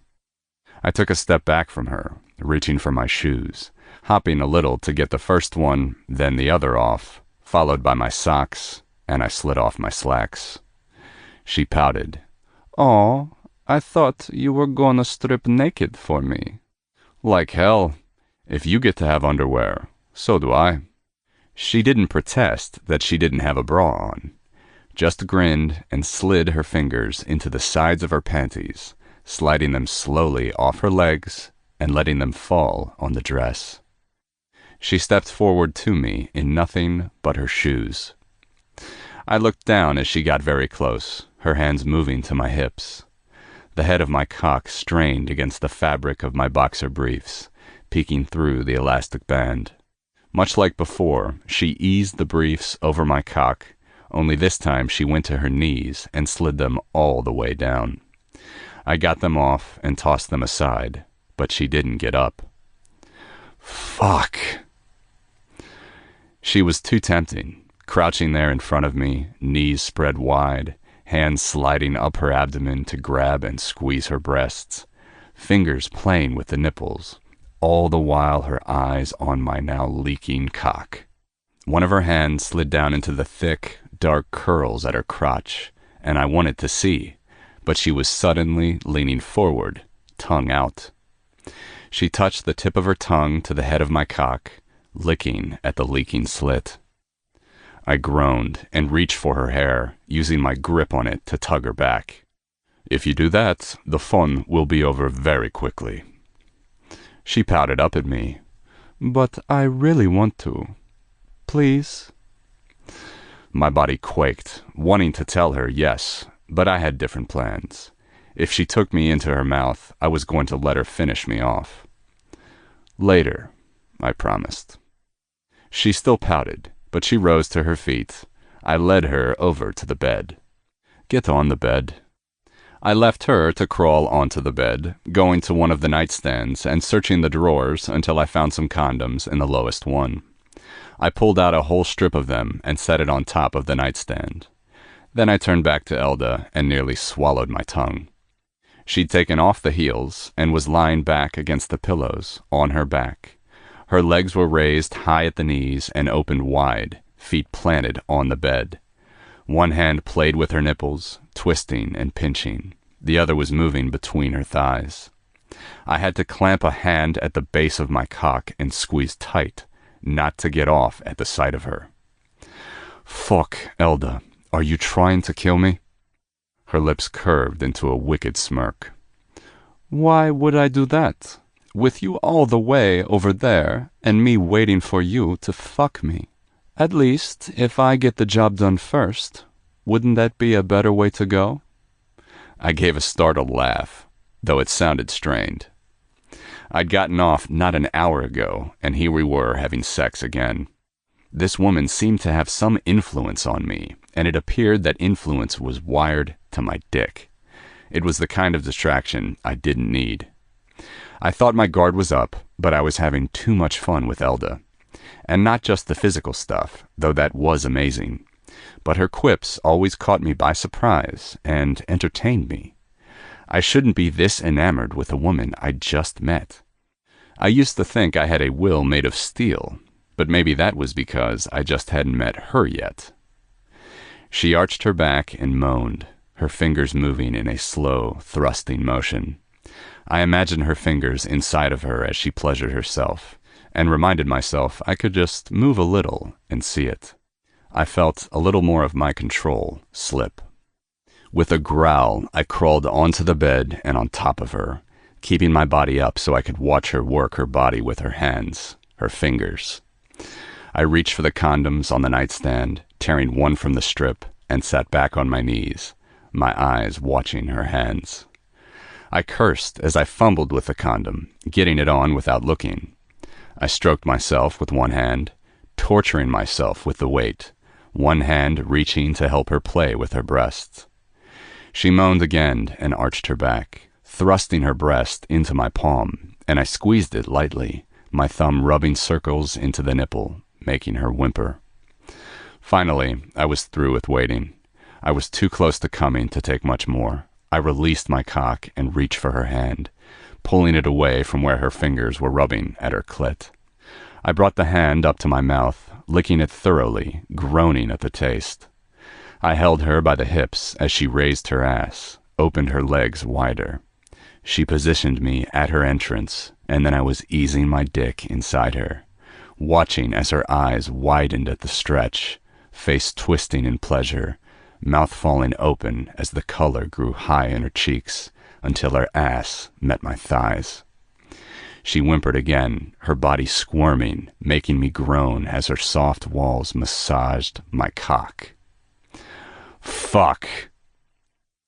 I let myself move, slowly, watching in fascination as my cock moved in and out of her body. I couldn't stay careful for long, though. Besides, I already knew she could not take careful. My hands moving to the underside of her thighs, pushing them up and out as I got up on my knees to get some leverage, moving my hips faster against hers. Her moans and whimpers were background music as I watched the place where we stayed joined. Luke. The call of my name on her lips was enough to get my attention, and I looked up to meet her eyes. Her face was twisted in pleasure, hands cupping her breasts, squeezing them so the points of her nipples stood out. She released one hand, moved up to her mouth so she could lick her fingers, get them wet, then reached down between her thighs, and I watched, mouth filling with saliva as she rubbed at her clit with her fingers as my cock moved in and out of her body. I growled, letting go of her thighs and leaning forward to take her mouth in a kiss, forcing my tongue past her lips.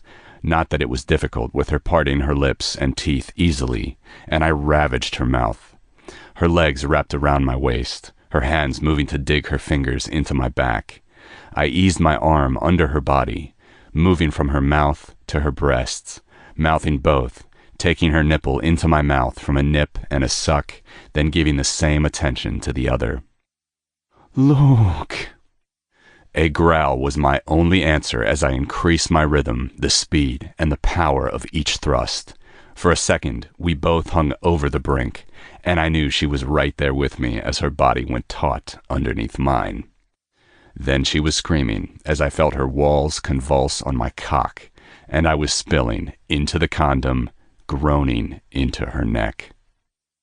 The orgasm was just as strong as the first one, and I thought I would black out from it.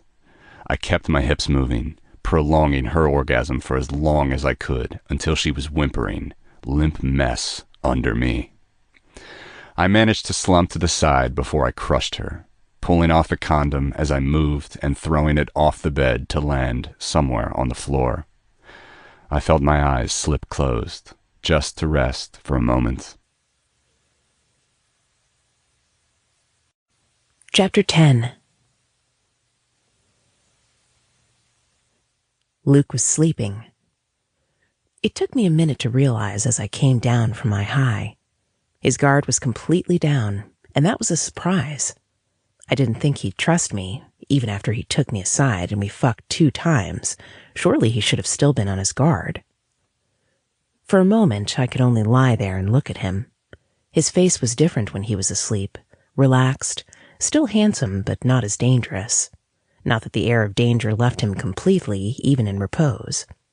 I knew, even if this was all I'd ever have seen of him, I would have known that he wasn't the kind of guy to be messed with.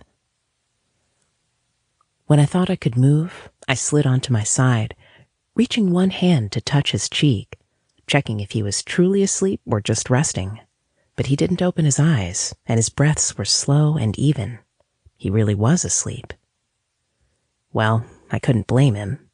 I could feel the pull of exhaustion myself, and if I wasn't in, basically, enemy territory, I would have snuggled into his broad chest and let my eyes close. But I knew it was dangerous, and a dumb thing to do. If I let myself sleep here, I wasn't sure how I could get away.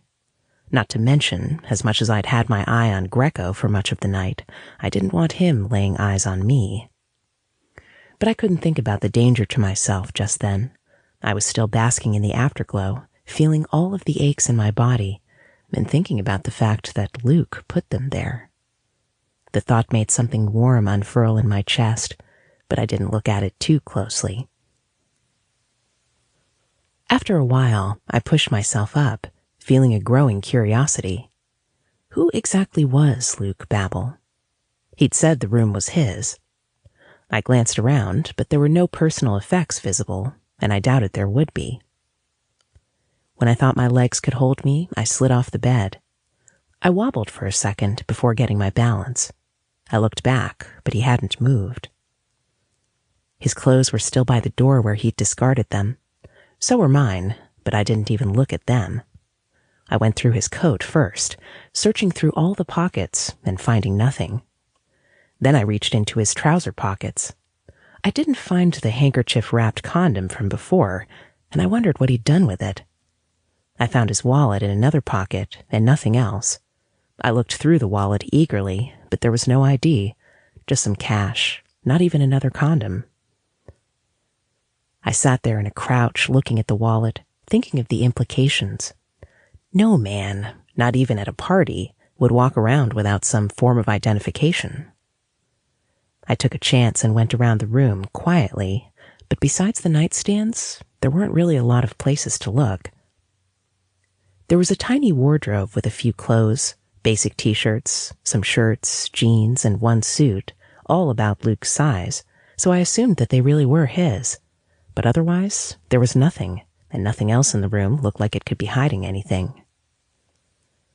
I knew it could only mean one thing, that my suspicions were correct and he was Greco's hitman. It was too much of a coincidence to make me think otherwise, which meant what I'd come here for was useless. I needed to leave. All I'd heard of him were rumors, but after meeting him, I didn't think they were exaggerated. but my body wouldn't move. It kept pulling me back to the man in the bed. Why was that? This was a man that had killed, and if he knew what I was here for, I would likely be added to that tally. He hadn't hurt me, though, and it wasn't like I planned on telling him my original mission. He was the first guy I'd liked in so long, and after him, plenty would pale in comparison. One more fuck couldn't hurt, could it? It really had been too long since I had met someone interesting, that foreign job about 2 years ago. My mission was all shot to shit anyway. One more time with Luke, then I would disappear. Chapter 11. I didn't realize I'd fallen asleep, but I blinked my eyes open to find the room was brightly lit and closed them immediately. I didn't know what had woken me. I wasn't really thinking at all, and I tried to take stock of everything. I knew I was still at the wedding, so why was I lying down? I wasn't supposed to be lying down. There was a reason why I even attended the wedding, aside from playing security guard for the boss. I needed an alibi for every job, no matter how good I was, and he didn't pass up the chance to make sure I had one, though I didn't particularly care. I had a job to do, and it had to be tonight. But then my mind really woke up, and my other memories of the night came back. I opened my eyes again and looked down my body. Elda was there, lying beside me, barely touching me, her head level with my hips. When I made a sound and she looked up to find my eyes on her, she grinned. Then she was leaning over me, her hair falling forward and covering what she was about to do, but I groaned as I felt her lips wrap around my soft cock. I hardened in her mouth, and she pulled back, throwing her hair over her shoulders, hands nudging my legs apart. I did as she wanted, and she moved so she was lying between my thighs. One hand gripped me around the base, the other playing with my balls, as she took me back into her mouth and bobbed her head up and down. I reached for her hair, holding it out of the way so I had a clear view of her going down on me. We didn't stay in the position long before she was getting off, moving so she was straddling my thighs. She reached for the nightstand and the strip of condoms, dropping them on the bed after tearing one off. "How are you not exhausted?" I murmured, feeling a little dazed. I fell asleep after my last orgasm. I wondered how long I'd been out for, why she hadn't taken the time to run off. "I could say the same for you," she teased, smoothing the condom down my cock with both hands. "I would say that was your fault." I grabbed her thighs, felt the toned muscles flex as she positioned herself a little higher up, so she was right above my cock. "Well, I was just lying here with you for half an hour, and I was growing bored. I figured 30 minutes would be enough time for you to recover." She stroked me with one hand, licking the fingers of her other hand, and brought it between her thighs, stroking herself. Then she replaced her hand with the head of my cock, moving her hips so I was rubbing all over her sex. My hands slid up her thighs to grip her hips. I raised my knees, planted my feet on the bed. When she positioned my cock at her entrance and slid down, I met her in a slow, upward thrust. She leaned forward, palms going to my shoulders as she rode me, fucking herself on my cock as I moved my hips to match the rhythm she set, until I felt tired and stopped and let her go on, only to start moving beneath her again, matching her, encouraging her to go faster, my hands flexing on her hips. What was I thinking of before this? About the job I was supposed to do. I couldn't think of it. Elda had all my attention. I couldn't even think about how bad that implication was. Elda was distracting me too much, but I couldn't resist her soft hands, her lithe body. I grew tired of her pace quickly, surging up and grabbing her so I could roll her over. She moved with me, her legs moving to wrap around my hips.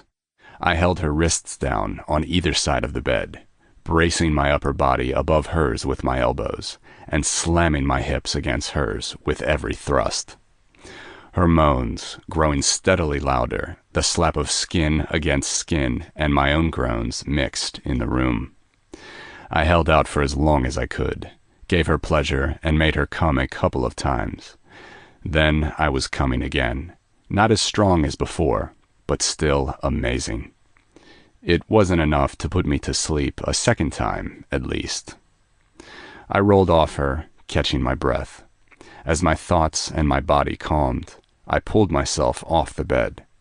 I wasn't sure what time it was because most of the rooms in the house were practically soundproof. I couldn't hear the party going on downstairs, but I didn't need to look at a clock. Too much time had already passed. I had to leave. I glanced at Elda as I reached for my clothes, surprised to see her lying there with her eyes closed, her chest moving slowly with her breaths. I hesitated a moment, then went to pull the covers around her. I wanted to have more time, talk to her maybe, but I couldn't. Hopefully, she'd wake up at some point. The party would be going on for hours still. I might even get back before they were done. I didn't think I'd be lucky enough to still find her there, but I was running out of time, so I touched a hand to her cheek, pecked her forehead, and I left her there in the bed. I wondered who she really was. Elda Abba could be her name, but it could just as easily be an alias she was using. Would she tell me if I asked her? I didn't think so, but I was still incredibly curious. Thinking of coming back to find her gone and with no way of meeting her, I'd feel disappointed not to see her again. When was the last time I felt that way about any human being? I couldn't remember. But I pushed the thought out of my mind. It was a mystery that would have to be kept for another time. Right now, I needed to carry out a killing, or my boss would have my head instead. Chapter 12.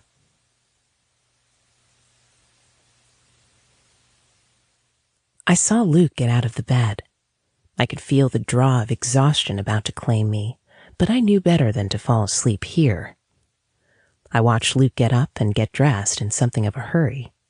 When he suddenly turned to look at me, I almost didn't close my eyes in time, pretending to sleep, peeking through my lashes. I was surprised when he suddenly came toward me. I wondered if he'd realized I was faking, but then he was curling the covers around me, covering my nudity, giving me protection from the cold. Then I felt his palm on my cheek, a whisper of his lips on my forehead, and he was walking out of the room. I stayed in that position for a moment after he was gone, then cautiously opened my eyes. I counted a minute, and when nothing happened, I slowly sat up, holding the covers to my chest. I glanced at the pile that was my clothes. My purse was in that pile, the one with the gun. Why hadn't he taken the chance to look through it? It made me feel kind of sleazy for going through his things when he was sleeping. Or was he just in a hurry? Whatever. If he was in that much of a hurry, he was going somewhere. How long had we been absent from the party? I wasn't sure if I could leave yet or not, because I suddenly wanted off this stupid island. I was still more than a little defeated about the whole mission. I'd been doing well, too, or so I thought. It wasn't anywhere near my first real mission, and I'd mostly only had success. I could pretty much count this as a fail, though. I got off the bed and went for my clothes, dragging them back to the bed where my shoes already sat on the floor beside it. I pulled some wipes from my purse and wiped my body down. Then I wrapped the dirty wipes in more of them and left them in my purse. I pulled my panties on, feeling icky and uncomfortable, but I'd have to wait to be off the island before I could have a desperately needed shower. I got dressed, made sure I looked presentable, and made my way out of the room and back into the party, melding seamlessly into the crowd. And then I walked around to see if there were any groups leaving. I couldn't sneak off, but maybe if I just went with a crowd, no one would notice. These were proud people, after all. they wouldn't take well to anyone assuming they were crashing such an important party. To be fair, though, I really had been invited to the party. I hadn't been lying to Luke when I said that. I just didn't have an invitation, and I never had the intention of getting one, because my reasons for attending were less than pure, and I didn't need to complicate things for myself by having my name added to some neat little list. Even after all that, though, it was pointless. I caught sight of Greco as I moved outside behind a group of people, but I quickly ducked out of his sight. I found myself unconsciously looking around for Luke as I was moving outside, and I couldn't anymore. I could have cursed myself for it, but at this point, I was feeling resigned. I was unclear why a total stranger could make me lose my focus so easily. I'd have to think about it, once death wasn't imminent. Chapter 13. Damn it! This was getting serious. My lungs burned after all the running I'd just done. I was still fit, and 27 was young, but I must have been going for maybe an hour. I didn't want to risk slowing down to get a vehicle, and I didn't have one of my own. Usually, I just rented under some fake name, but I had someone to drive me this time, so I hadn't bothered to look for one. Once I was sure I could stop running, I found a dark alley and walked into it, but not too far just in case. The last thing I needed was to drive myself into a corner. I took a minute to catch my breath and then reached for the phone in my pocket. It was a burner with only one number, and I made the call. It was picked up on the second ring. I didn't wait for any pleasantries. The guy on the other end was waiting for the call anyway. "Tell the boss the job is done," I said in 7 words, then disconnected the call and dismantled the phone. I'd dispose of the parts later, putting them into different pockets. I took a few more minutes to catch my breath and then slunk out of the alley. I had on a leather jacket over a hoodie, and I pulled the hood over my head as I walked down the street, keeping my head down and shoving my hands into my pockets. At least I had good news to send back this time. I was good at what I did. I didn't brag. There really wasn't anything to brag about being a good killer, but I had a good track record. It was getting shot to shit lately, and that wasn't normal, not for me. It all wasn't my fault. My last 2 missions had gone so badly. Every time I was supposed to meet someone, they were not there, or there were a couple of people waiting for me. I was a paranoid kind of guy, so I didn't go into situations recklessly. It was why I'd survived so long doing what I did. And today, I just made the kill when I heard voices getting too close, and I had to hot-foot it out of there. I remembered what it used to be like, being in the Army, going on missions, executing them flawlessly. I served to the best of my ability and beyond, and I was good at it. I'd made the IRA my sort of home until it came to a point where I didn't agree with what the Army stood for anymore. And my old general, a man I had not quite trusted, but I was forced to follow his orders because he was the leader of my unit, had decided I deserved punishment for my defection. He felt I was weak, and anyone that was defined as being weak in his eyes should be executed. He'd hunted me down like a dog, and when he couldn't find me, he went after my family. Finding him, taking him out, was all I lived for now. But it couldn't shield me, and I couldn't live on that alone. I needed money, and a good sum of it. Then I ended up working for an Italian Mafia boss in the U.S. I knew the only way for me to survive was to be anonymous and with someone powerful. I got to know the most powerful Mafia bosses in the States and chose Greco by chance. He'd liked me from the first moment he met me, supposedly, and a mutual trust was established between us both when I started working for him. It wasn't quite what I'd pictured for my life, but in a way, it was better than what I did before. So far, anyway. Greco hadn't sent me to anyone innocent. Usually, they were people he had deals with that either went bad or were dishonored. I didn't feel sorry for them, but I wondered what I would do the day he asked me to harm someone who didn't deserve it, simply because he wanted something that they either didn't have or didn't want to give up. I'd thought of it plenty, but I was going to properly think about it when I got there. No point in playing around with what-ifs. Until then, I would go about business as usual. Not that what was currently going on could even count as that. Not every mission could be a success. Shit happens. There were coincidences, and plans go out the window. 2 missions in a row, though, and then tonight. I could feel my paranoia working overtime, but I didn't think I was overreacting. Just because you were paranoid didn't mean there weren't people aiming for your back. It was a philosophy that had kept me alive in the time since I left the army, left my country, took on a job as a hitman. I was starting to get suspicious that something was going down. I didn't need to go look for the boss. Typically, he would let me off for a day or so after a job, but I suddenly very much wanted to meet with him. I decided to head back and confront Greco about the failure of my missions. Maybe he would have something to tell me that made some sense.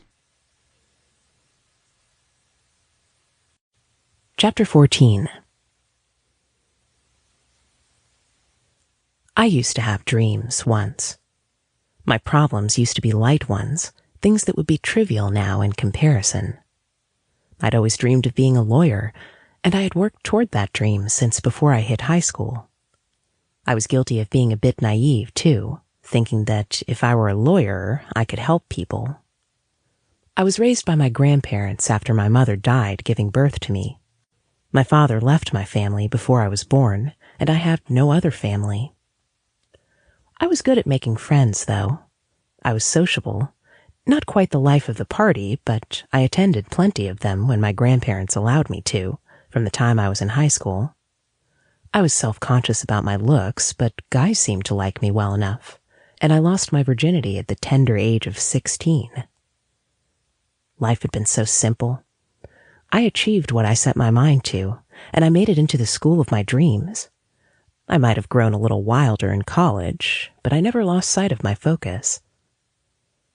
It all came crashing down on me the day I went to visit my grandparents. It was my birthday, and I was dropping in unexpectedly.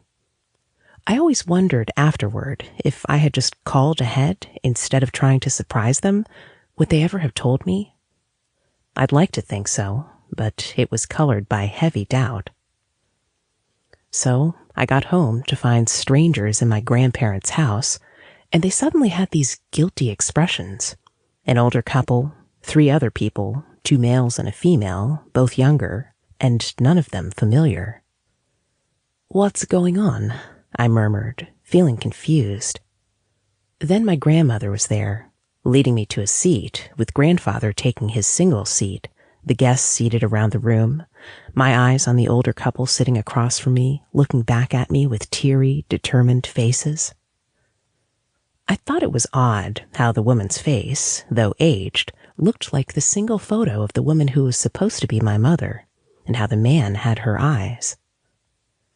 "Baby, we need to talk," grandmother had said gently, and stumbled her way through the whole story. I was startled by a sudden sharp sound, my hand automatically reaching for the phone. It was a message, and I opened the notification. "Nothing yet. I'll keep you posted." Damn it. I sighed and ducked my head for a moment, then erased the message and put the phone back down. I looked around, blinking at the room I found myself in, still thinking of that night. The room was tiny, cramped, with poor lighting, but it was a clean place to stay, with a bed, and I could pay for my stay in cash. I didn't plan to stay long. Already impatience clawed at me. Again, I blinked at my surroundings, finally waking out of my daydreams, reminding myself of where I was. I was back in Italy, still smarting after that failed mission, but I knew all I had to do was wait for a different opportunity. In the meantime, I trained some more, kept my ears, even the virtual and borrowed ones, open for any news that would give me a new lead. Besides that, I was trying to figure out Luke. I'd searched around for him and found nothing. There was an existing record I'd been surprised to find, but it was British, and the man pictured may have been close to Luke's specs, but the face wasn't similar, beyond the beard. The name was obviously an alias, and it pretty much cemented everything for me. I wondered if Luke was even his real name. More than that, I wondered about him. I'd guessed he was Irish, and he hadn't refuted it. I wondered about where he grew up, how he ended up working where he did, working for Greco, of all people. He was an Italian mafia boss, and I was sure there was Irish mafia in the U.S., and he could have easily found a group to work for. Unless he was running from something he didn't want people he shared an ancestry with knowing. But there was no way for me to find out about any of it. Maybe a picture would have gotten me something, but I wasn't sure I wanted to be handing out pictures of him anyway. Not only was it dangerous for me, it could potentially drag me into whatever he was escaping, but it felt like a betrayal just thinking of it. Those thoughts were muddy and complicated because they kept running over each other with broken theories. What I knew I needed was money. I had enough to get by, but I always needed more, especially with the traveling I was doing. Since I really only had one devotion left in life, getting the cash wasn't so simple. I worked a couple of jobs to save something, but nothing that would really take over my schedule. I needed the money so I could get next to Greco. Beyond that, it really didn't hold much meaning for me, not for the moment. At some point, I would have to build some life for myself after my vendetta was taken care of. But until then, I was going to keep my focus. The mission came above everything. I'd been working towards it for the past 4 years, after all, instead of completing my college education. When I was a young girl, at 21, trying to go to my classes, then finding out a lot of harsh truths about my family, my past, it was more than I could imagine or handle. That was when the fire was lit within me, after I digested it all, and made the vow I made. Chapter 15. I confronted Greco. It wasn't something I'd ever really had the need to do before, but I needed answers, and he was where all my information was coming from anyway. I don't see the problem. I stopped my pacing to send him an incredulous look. I was sure I'd explained myself well, unless he just wasn't listening, but he didn't say more, just stared back at me, and I took a deep breath. I've been working for you for a while. Not every mission goes well, but I'd never had it this bad before. Isn't it just 2, though? 2 in a row, and the one I just barely completed. There might have been a witness, but I'm almost sure he was armed, and he didn't get to see my face.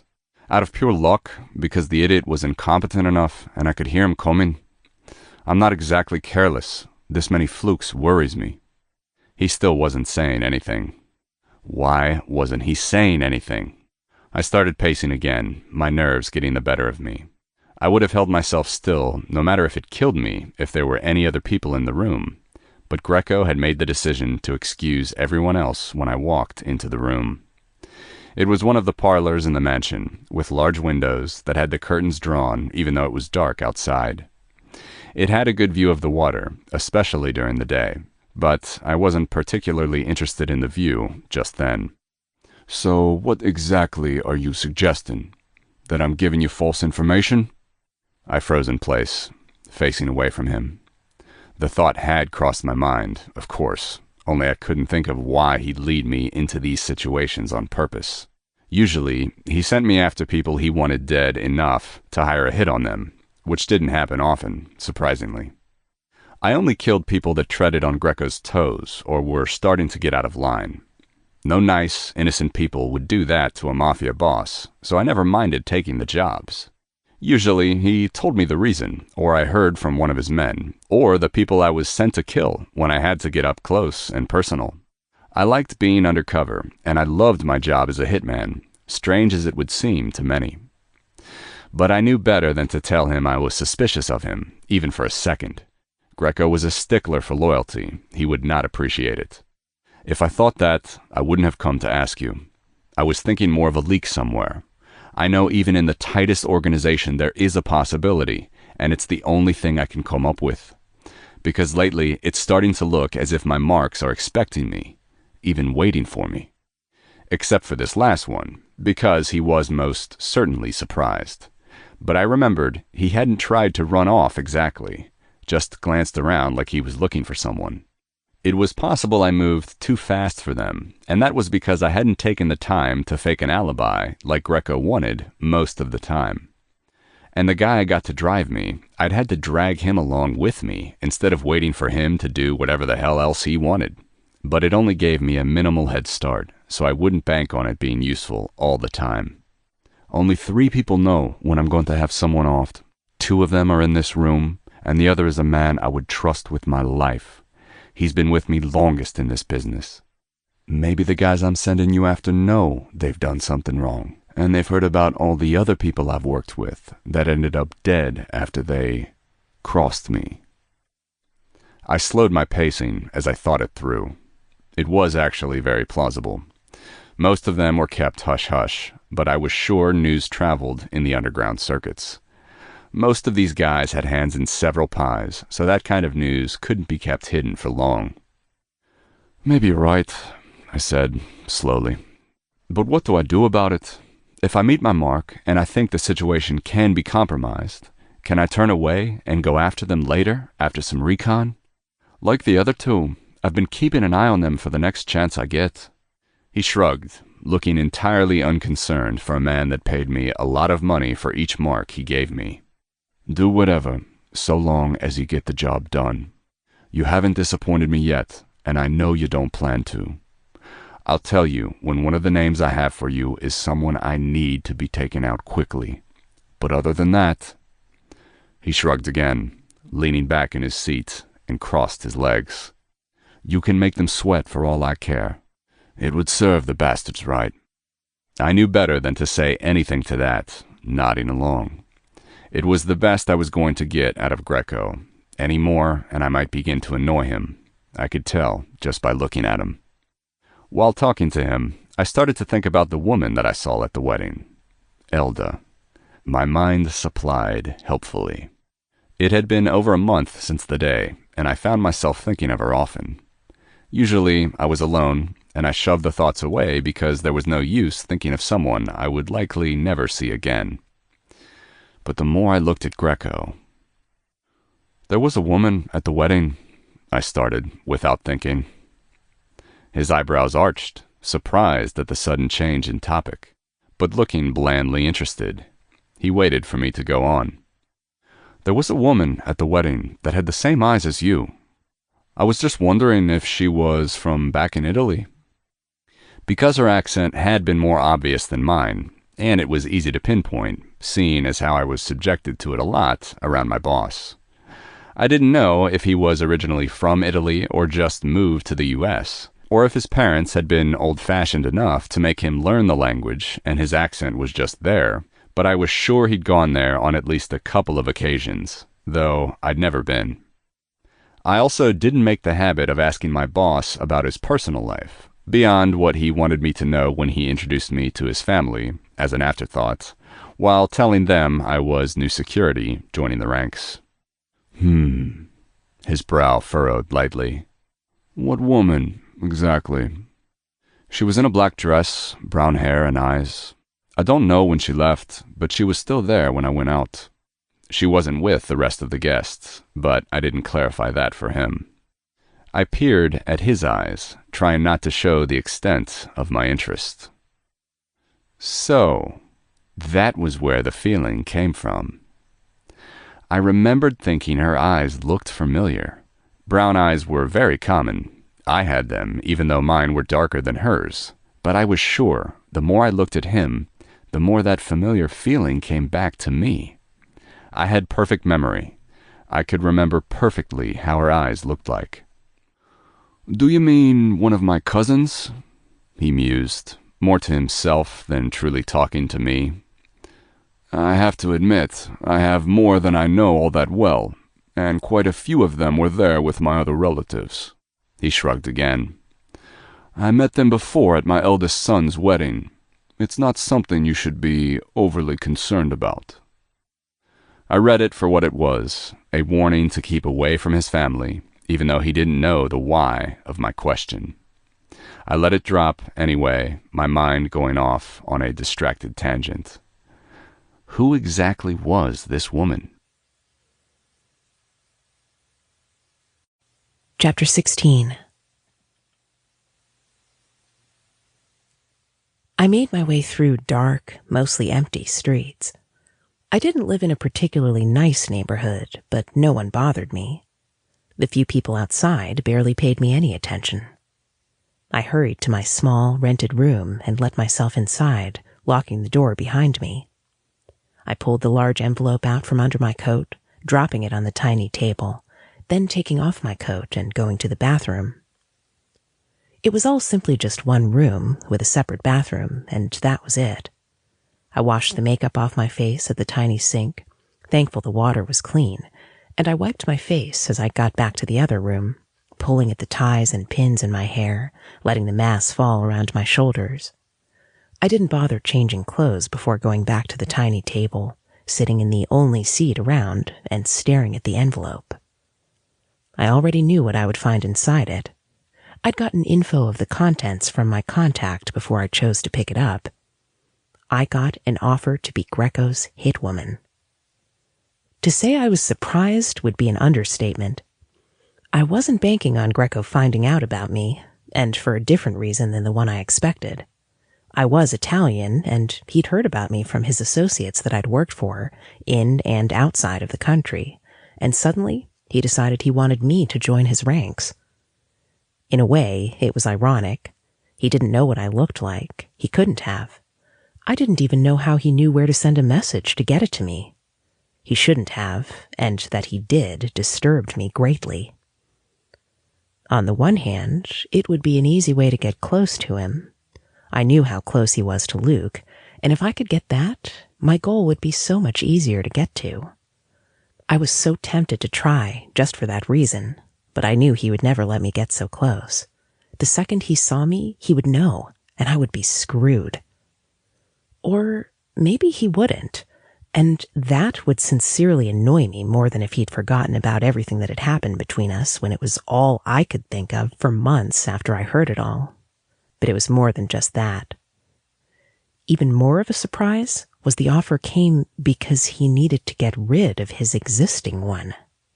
I found that terribly suspicious. I didn't know Luke, but I had the suspicion that he was loyal to Greco. He'd stuck to me that night at the wedding, and though I was sure part of that was desire, I knew he'd been suspicious of me the whole night. He made sure I wasn't threatening his boss, when he could have focused more on having a good time. That kind of loyalty, even in the Mafia, tended to be rewarded. There was no reason that I heard for Greco to want to stab Luke in the back. He could have no motive at all. He was a dangerous man, after all, and he didn't need a reason for everything he did. But there was the slightest possibility that there was a reason behind it. It got me curious. So, I started to question what was really going down. I had several contacts, and I was going to make use of every single one. Whatever Greco was planning, I knew I had to either get ahead or keep abreast of him to be ready for when he made his next move. Besides, it involved Luke, so I would have considered it anyway. Chapter 17. I was having another of those bad days, or nights, because I usually spent my days holed up somewhere. The situation was getting past ridiculous, leaning toward annoying. After the last time, Greco and I had a chat, and he insisted there was no issue. Things had gone well for a time.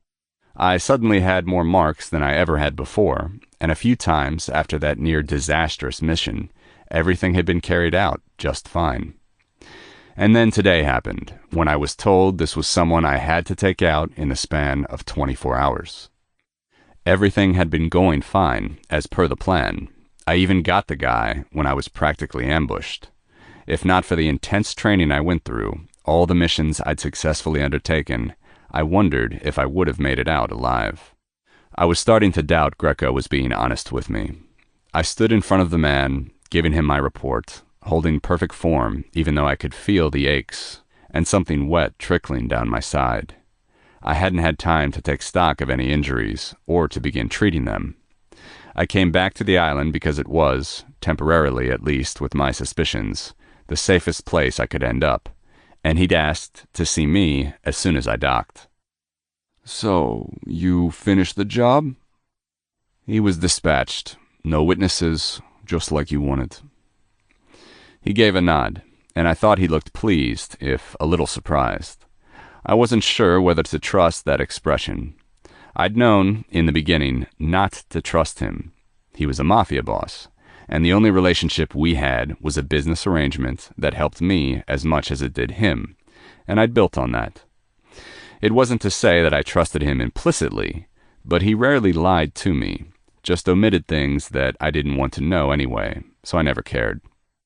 But this was going too far. I was nearly killed again at this last job I'd done. It had been a few weeks since something like it had happened after I last talked to Greco. I hadn't let myself grow lax, but last night had been close. I didn't even get the chance to prepare the scene. I didn't think the police would come knocking down my door just yet, but it was close. I survived this job because of anonymity. Once I lost it, I'd have to go underground. There was no question of my records appearing in a police search if it was extensive enough. Or, at the very least, tagging a few flags, and that was worse for me in the long run. You did a good job. I'll have the money for you by tomorrow. Another reason why I was unusually delayed, he paid for every mark beforehand. I'd held on to the money for the two I'd let go until I found a way to get to them later, but because this had been a rush job, I got the order off the island and decided to get right on it. There hadn't been time for that. Will you have any more work for me anytime soon? He looked thoughtful. Maybe. Human stupidity knows no bounds, but let's hope they're at least smart enough not to get themselves caught. I wouldn't mind the time off, but lately, even before this, I'd been thinking of taking a permanent vacation. I loved my job, the power it gave me, but I wasn't so big a megalomaniac I could ignore something like this. I only took this job to kill the general's family, and the general himself.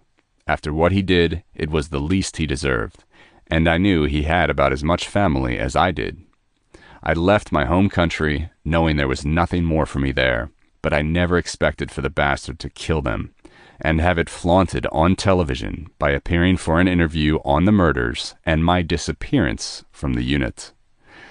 I hadn't been sure if it was a taunt or a message or what exactly. Even in the US, the news made headlines for a couple of weeks, news channels and papers. I came across it entirely by coincidence, but the 21st century being what it was, I could easily find all the information, plus all the interviews and quotes, recorded somewhere on the internet. There was a message in his words that no one could understand, that no one else but the men from my old unit would have been able to even guess at. He basically told me he did it himself on national television, and once the international media got hold of the news, as well as the entire globe, I was the only one who knew that he could get away with it. No problem. Like hell. The only reason I had waited this long to move was because I didn't know his location or the location of most of his family. He was smart, moving them around before he went after mine, but he couldn't move them all. I waited to find all of them and find his position so he wouldn't hinder me, get ahead in line before I'd finished them all off. I wanted him to suffer like I did, and that was why I was saving him for last. I didn't really care what happened to me afterward. I had been with Greco for years with that one goal in mind. He only partially knew my backstory. I couldn't tell him most of it because it was classified. Even though I didn't feel I owed any loyalty to the Army, I couldn't bring myself to shell out that kind of information to a civilian. Some of it I just didn't want him to know. I'd thought about asking him for help once, but the general was a big man in a foreign army. Anyone would be a little leery of trying something so risky. Even Greco. So, I kept it to myself and did my job as I was supposed to. And I was okay, not quite happy, but content to wait for, if necessary, my revenge. but it was never far from my mind, and as the years passed, I grew restless.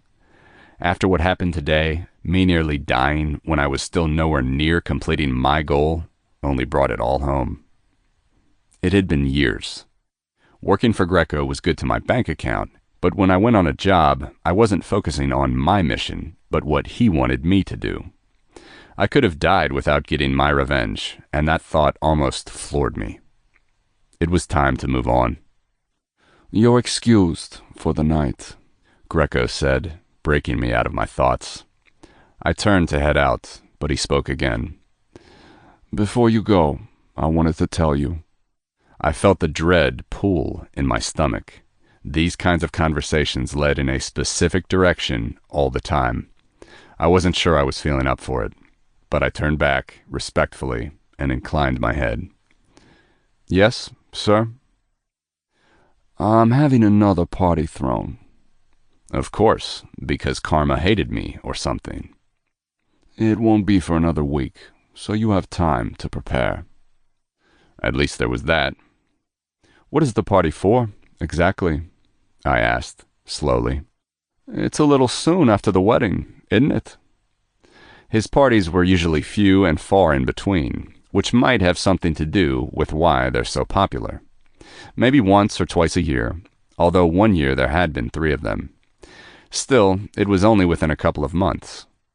The reason for having so few parties, certainly on his private island, were purely for security reasons, and the man really didn't like having his territory being invaded. He smiled, and if I didn't know him, I would have said it was almost happy, though there was definite pride in it. "The party is for the same lovely couple, though I have to admit I was surprised at how soon, myself. I'm proud of my son, of course. The boy has his priorities straight." I guessed what it was about very easily. "You will attend this party." I read the order in his words, since that was what they really were, but I didn't have any hesitation. "I'll go." It was the best opportunity I could think of, and it would be public, which might work in my favor in case he reacted less than pleasantly. He wouldn't dare cause a scene, and I could slip out before anyone was the wiser and be gone before he thought to look for me. I would tell Greco that it was all over. I didn't want to be his hitman anymore. Thinking of it in those terms made it sound disturbingly like a breakup, but whatever. When he had no more to say, I left the room, feeling the aches in my body anew, and much stronger. I'd get myself patched up and off the island by morning, and then I had some planning to do. Chapter 18. Old man Greco must have been completely confident in his security. I wondered if he knew just how many holes there were in his little empire. It was expected, really. There was always that one ambitious little goon that would go behind the boss's back if it would get him more cash than acting as a grunt would. I talked to one such grunt on the phone, keeping it short and brief, but getting everything I wanted from him. It was a wonder how he even knew so much to begin with, but he was probably one of those types underestimated because they were thought stupid. I didn't care. It was Greco's problem, after all. "Thank you for the information. I'll have the payment ready for you soon." "It'll be double like you promised, right?" I smiled to myself. If he wasn't such a help to me, I'd take him out myself, being so free with information that wasn't his to give out. Information that he should not have to begin with. But he had been more useful than I expected, so I wouldn't swindle him out of his pay. "It will be as we discussed. And if everything goes well, this will be the last time I require your services." "Whatever. Just get me my money by tomorrow." He hung up before I could tell him that it was already on its way. Whatever. It was not like he even mattered to me, because I'd found the opening I needed. I'd gotten a bit more on Luke's background, at least as much as Greco knew. Luke was a former army man. He defected and ran away from his country for one reason or another. There was a huge information gap that I felt was significant, but none of that mattered now. What did matter was that Greco had been in touch with the general from Luke's unit where he served, a man who was planning to kill Luke for revenge. Greco knew this and was helping the man out. I didn't understand it, but then I had my own vendetta, and different people had different things that triggered it for them, I supposed. But I was almost angry, feeling insulted on Luke's behalf when I found out that little tidbit. The guy was loyal, and Greco, bastard that he was, couldn't even appreciate that and was going behind the man's back to kill him. If there was any other, deeper reason for the betrayal, I hadn't found it, but this was unforgivable. Greco simply decided to get rid of his hitman because it was convenient, then found out about me and forwarded an invite because of the same convenience. I didn't doubt if I had taken the job and Luke was still alive, he would have likely been my first job. I needed to find a way to warn Luke. He didn't need to die betrayed by someone he felt loyal toward. But how was I going to find him to tell him? The last time I was near him, I didn't find anything on him, not even a phone.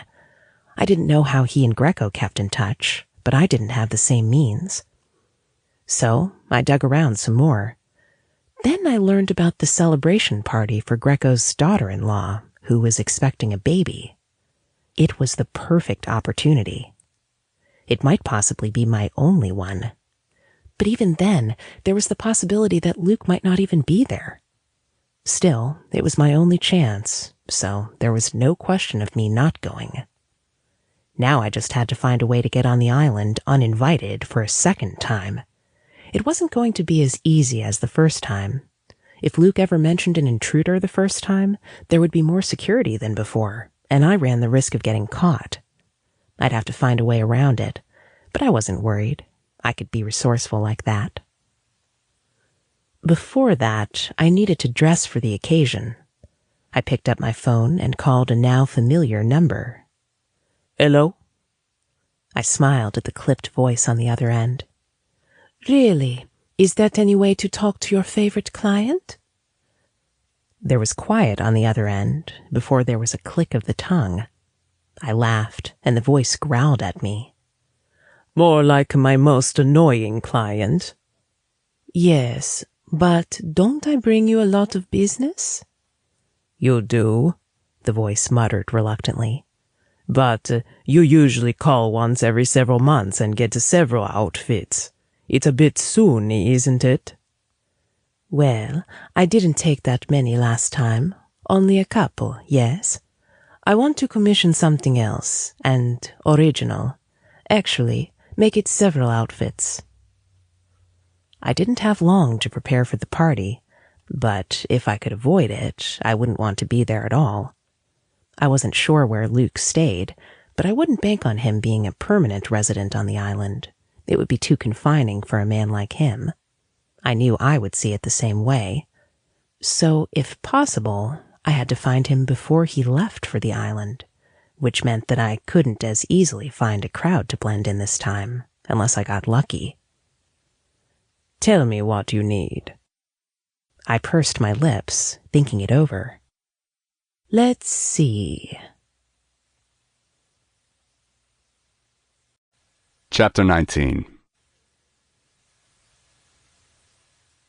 The guests will be coming by to get on the boat soon. I turned to see the man approaching me, another of Greco's employees. A few of us will be getting on the boat to take us back. Some will stay to help them over. What group are you part of?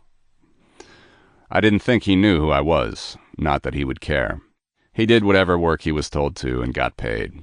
Getting overly curious when working for a Mafia boss was a quick way to get yourself fired, and not in a pretty way. I thought about the question seriously. I wasn't quite healed from my injuries, but they were low-key enough for me to ignore them. Still, I wasn't technically going there as part of security. He had enough capable people, even though I was way better. I didn't have to go so soon, but it was still early evening. People wouldn't come to cross until dusk fell. So I would be stuck walking around. The only reason I was even here was so I could look over the preparations, a force of habit. Nah, I'm good. I'll make it back after the guests have crossed over. He didn't question it, just shrugged and turned away. Suit yourself. I was left on my own again. Because I had the time to spare, I walked around a bit, but staying around the docks. When I looked out over the water, I could see the lump of land that was Greco's own private world.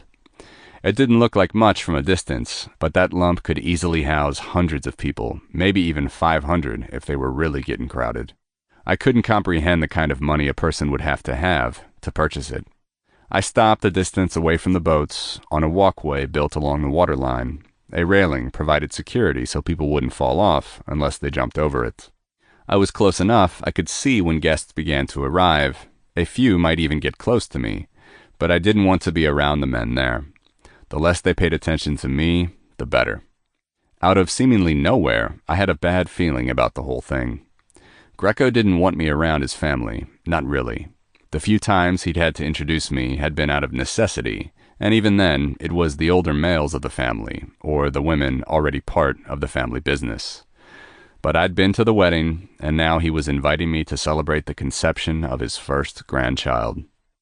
And especially after me asking about a woman with eyes like his, he'd practically warned me off. But then he all but commanded me to attend. I didn't understand what was going on. I didn't like it, either.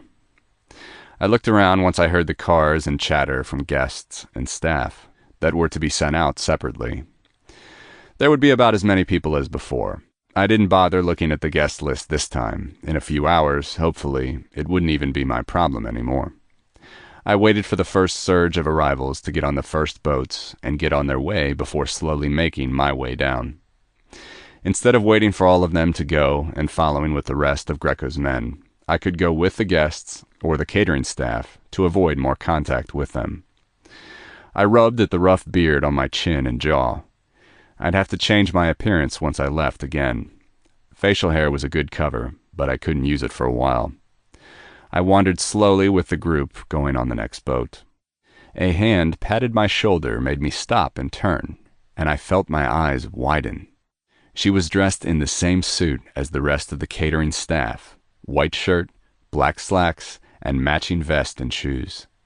Her hair was tied in a low ponytail, a baseball hat pulled over her head, but when she looked up, I had a clear view of her eyes. I glanced around, then grabbed her elbow and pulled her a distance away from everybody else. Elda? She didn't have any makeup on, and it made quite a difference, but it would be hard to mistake her eyes. What the hell are you doing here? I'd wanted to see her for a while. I'd even dreamed of it when I was asleep, and couldn't stop myself from daydreaming. It took me a moment to grasp she was standing right in front of me, even with my hand still holding her arm. She didn't move or pull away or offer any kind of refusal that meant I could have mistaken her for someone else. She opened her mouth, then thought better of it and glanced around. She placed her hand on top of mine, pulling it from her arm, and I did so reluctantly as she sidled her body closer to mine. I need to talk to you. I'd like that, I said, honestly. I'd missed her. But why are you here? And why are you dressed like that? I knew it was the worst place to stop and have a chat, but I didn't want to let her go again. I will explain that later, maybe. Just not here. I must talk to you. Please, meet me in the bathroom. And just like that, before even waiting for me to agree, she turned away and went to the truck that belonged to the catering service. She chatted with someone pulling boxes out of the back, and after a short talk, where nods and headshakes were exchanged, she changed course and headed for the closest building. There were offices in there, for what I didn't particularly care, and bathrooms. I watched her walk off before shaking myself out of my stupor. I glanced around, doing my best to act casually. No one was really looking at me, but I didn't move until she was out of sight and after counting to 10. I moved with long, purposeful strides, not fast enough to call attention to myself, but I couldn't just stroll casually either. The inside of the building was mostly empty. Since this specific dock was used to access Greco's island, only he and his employees had access to it. Most of them were currently busy, so I was confident I wouldn't run into anyone. The bathroom was just around a corner. It was the only bathroom, a co-ed one, and I headed right in, closing the door behind me. Elda stood there, her back to the counter, cap off, waiting for me with her arms folded under her breasts. When she saw me, she moved so she was standing upright, arms dropping to her sides. I stepped slowly closer, enough that if I reached my arms out, I could just brush my fingertips on her face, and I stopped there. Why was she here? I'd felt excited when I saw her, but it hadn't been that long, but it could not be a coincidence she was here, could it? I didn't flatter myself, thinking she came here for me. It must be whatever she wanted from Greco that she hadn't gotten before. Technically, I wouldn't be working for the man after tonight, but I still was. I didn't think I'd do anything to her, though. But that didn't mean the rest of Greco's men would feel quite as I did. You shouldn't have come back here, Elda. She smiled. Why would you say that? Didn't you miss me? I pursed my lips. I did, actually, but it's dangerous, especially tonight. Tonight's security wasn't quite as slack as it was before, not that it had been low quality to begin with. But Greco was pulling out all the stops, protecting the next generation of his blood. If she went and tried something stupid, she wouldn't make it out, not alive. Don't worry, Luke. She lost the teasing look. I didn't come here for your boss. I came here for you. What? I have something for you, some information. I want you to listen to me. You don't have to believe me, but just listen and judge for yourself. I wouldn't come here, risk this over something trivial. My expression settled into something grim as I gave a sharp nod. I waited to hear what she had to say. Chapter 20. Luke stood right in front of me, and for a second, I couldn't help but be distracted. He was in a suit, much like last time, and he looked even better than I remembered. I thought he looked a little paler, and his face slightly pinched in discomfort when he shifted his body. I wondered if he'd been injured, and I felt worried. But he was standing, alive and well, and I had come here for a reason. I took a deep breath and dived into the story. So, I've been checking into Greco's activities for a while. He frowned, but he must have guessed that before this point. I'd be disappointed if he hadn't. He didn't speak, just waited for me to continue. When I went to the party, that wedding, I wasn't lying when I said someone there did invite me. I just didn't bother to look for a formal invitation. But because you were there, and I sort of guessed what you do, I just left after we had our fun. Fun, he muttered. Is that what you're calling it? But he shook his head before I could reply to that. When you say you guessed what I do, I know you're working as a hitman for Greco, I said bluntly, and watched as he stiffened. Well, no is a pretty strong word, but really I was just guessing, though I didn't think I was wrong. I mean, I am in the same business after all. I watched as his body grew rigid, keeping my own relaxed and hoping he wouldn't pull a weapon on me. I hoped he wouldn't, because I didn't have anything on me I could get in my hand before he could jump me. I wasn't sure he even had anything, but without the heels this time, our size difference was a bit more obvious. I was 5'10", and he was around 6'3", which meant that he had about 5 inches and maybe 20% more muscle mass on me. I was confident in my fighting skills, but I'd only been learning for the past 4 years, and this was a man that had been in the army, which meant we learned different skills, and his would likely be better than mine. But he didn't do anything, just stood still. After a bit, his body relaxed, with some effort. Go on. Okay, so I left, and I kept tabs on Greco in the time since. I got a message from him through one of my, clients. Luke, he wanted me to become his it woman. He frowned. But why? As far as I know, he hasn't had anyone else in that position since I joined him, and it's been 5 years. I shrugged. The information was passed to me by a client of mine, one of the guys I use to get jobs, because I don't work for any one person, organization, or group. I didn't understand why he was reaching out to me, because I knew he already had someone. Wait, how did you know that? He cut me off, frown deepening as he took a step closer. It took a great deal of will not to move, flinch back from his advance, although it didn't seem threatening. Still, Luke was an intimidating man, and even though I knew the frown gracing his face wasn't really aimed at me, my instincts screamed at me to keep distance between us when he wasn't exactly happy. How do you think I know that, Luke?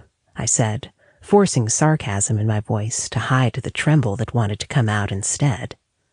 No one has an empire that airtight, especially not a criminal. I know what Greco is. I know he's a big part of the Italian Mafia here in the U.S. With that information, it wasn't that difficult to find someone that could get me some inside intel. Do you want to ask me for names? I wouldn't give them to him if he did. He was still, but then slowly shook his head. No, it's not really my business, and I just don't care. You're right, leaks are inevitable in most ranks. So, this informant of yours got information that got you interested enough to come here and talk to me? What is it? I watched him intently, wondering how to word it. I was going to tell him the truth either way, but I wasn't sure if there was a way I could put it delicately, or even if I should. I didn't have anything planned because I didn't know him enough to know what would and would not trigger his anger. But going with the truth was working so far, so I thought it was safe enough to stick to. I heard about the general. His expression went tight. The general? He repeated. Yes, Luke, the general. I have several sources, not all of them from inside Greco's organization. A man known only as the general has been in touch with Greco, and the reason why he is suddenly in the market for a new killer is because he is planning to kill you. His face bloomed in surprise. What? One of Greco's men, not any that I've talked to, has been feeding information about you, lying to Greco, telling him that you are betraying him.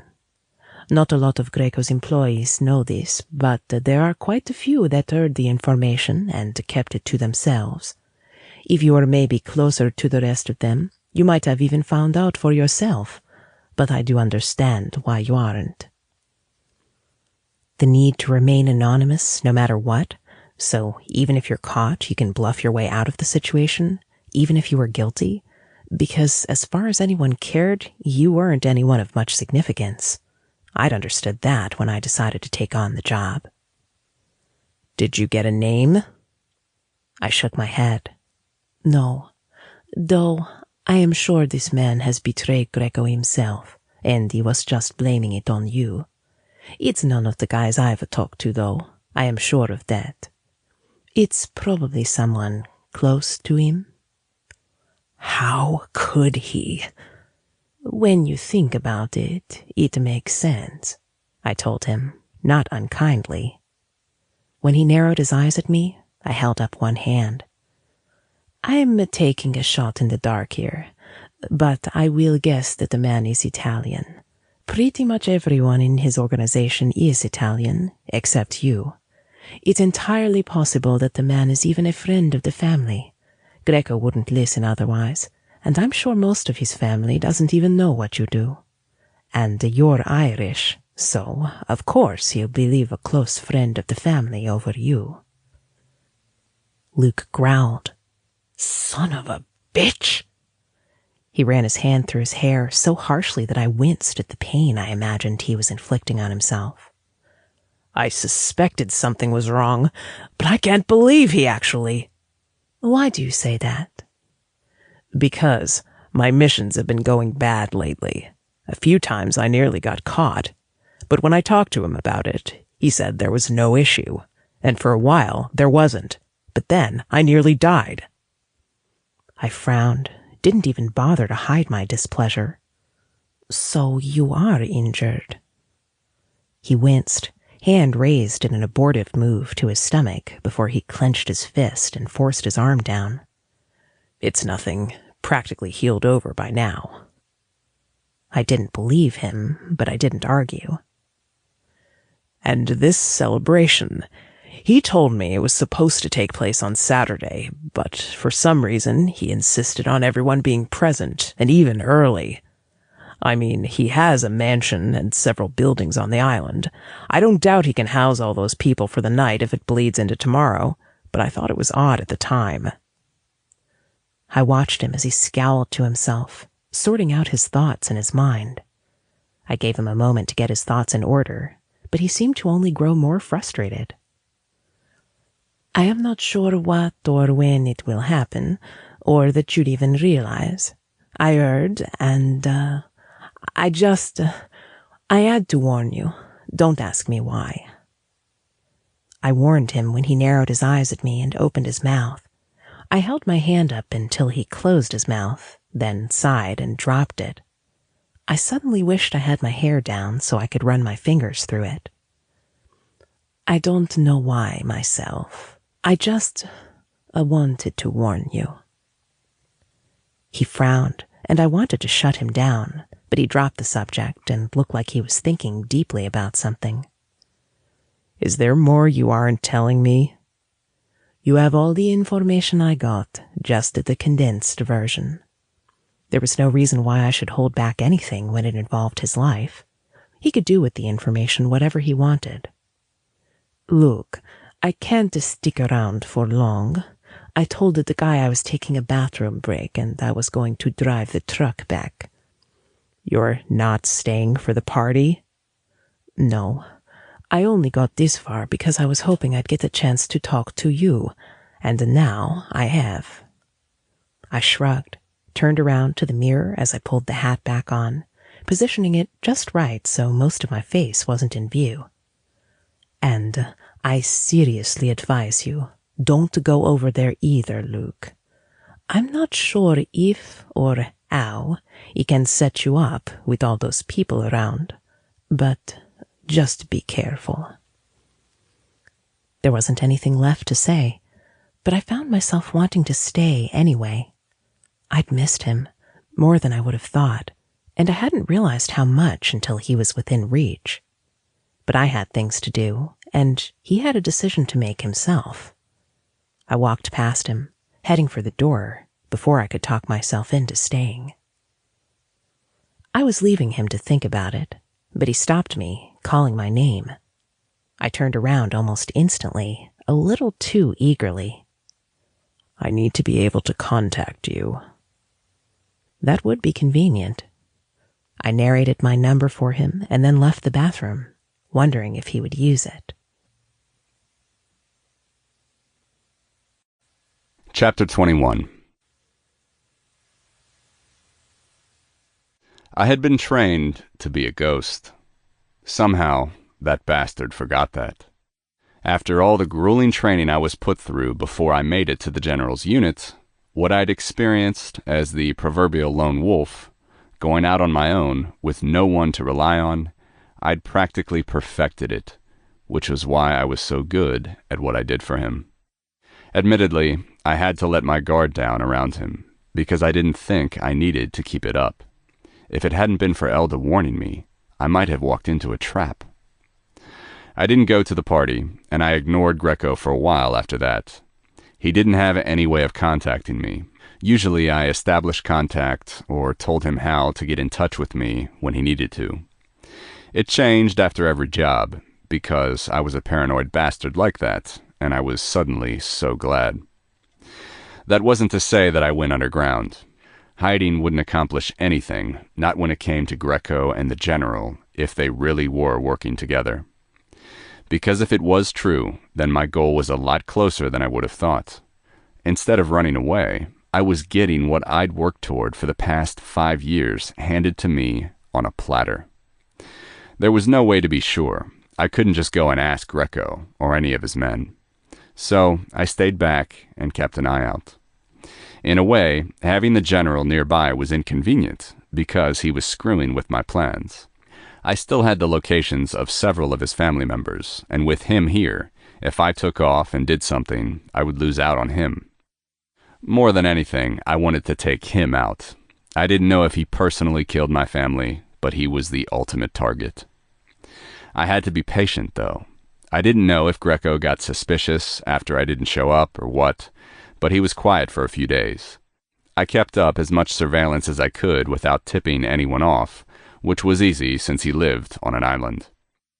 All I had to do was bribe someone working at the dock to warn me in case he left at night and be there to keep a lookout in the day up to early evening.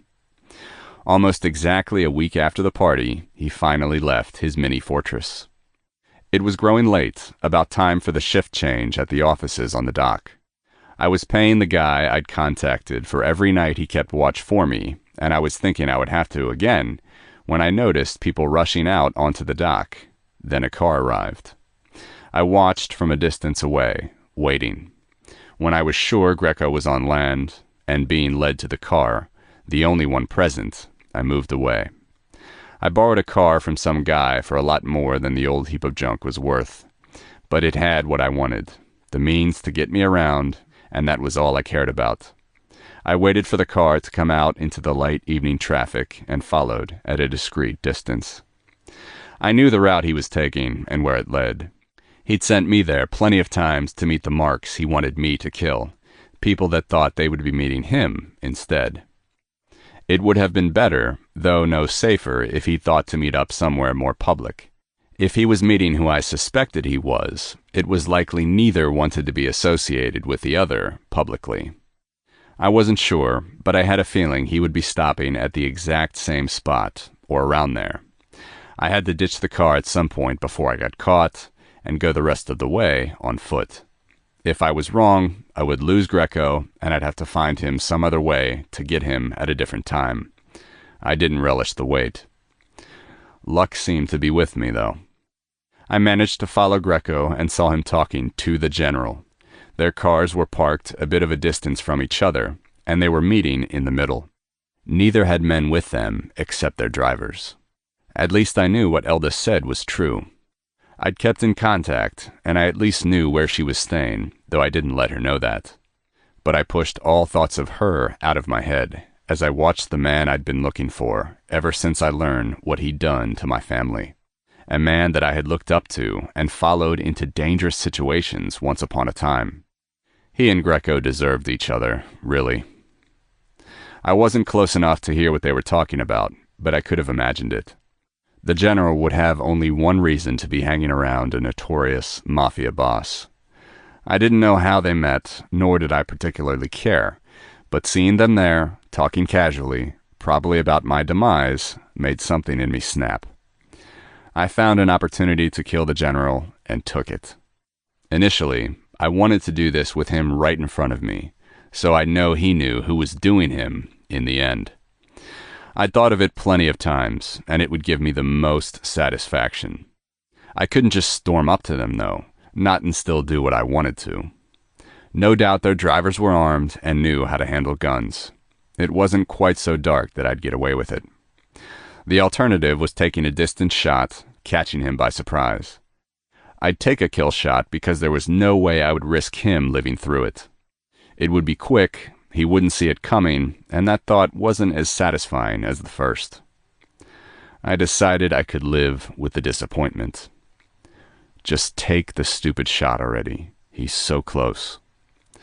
I had my own cache of weapons that I never let onto the island. I'd amassed them once I was in the country, and I'd had to move around with them and hide them along with my meager belongings.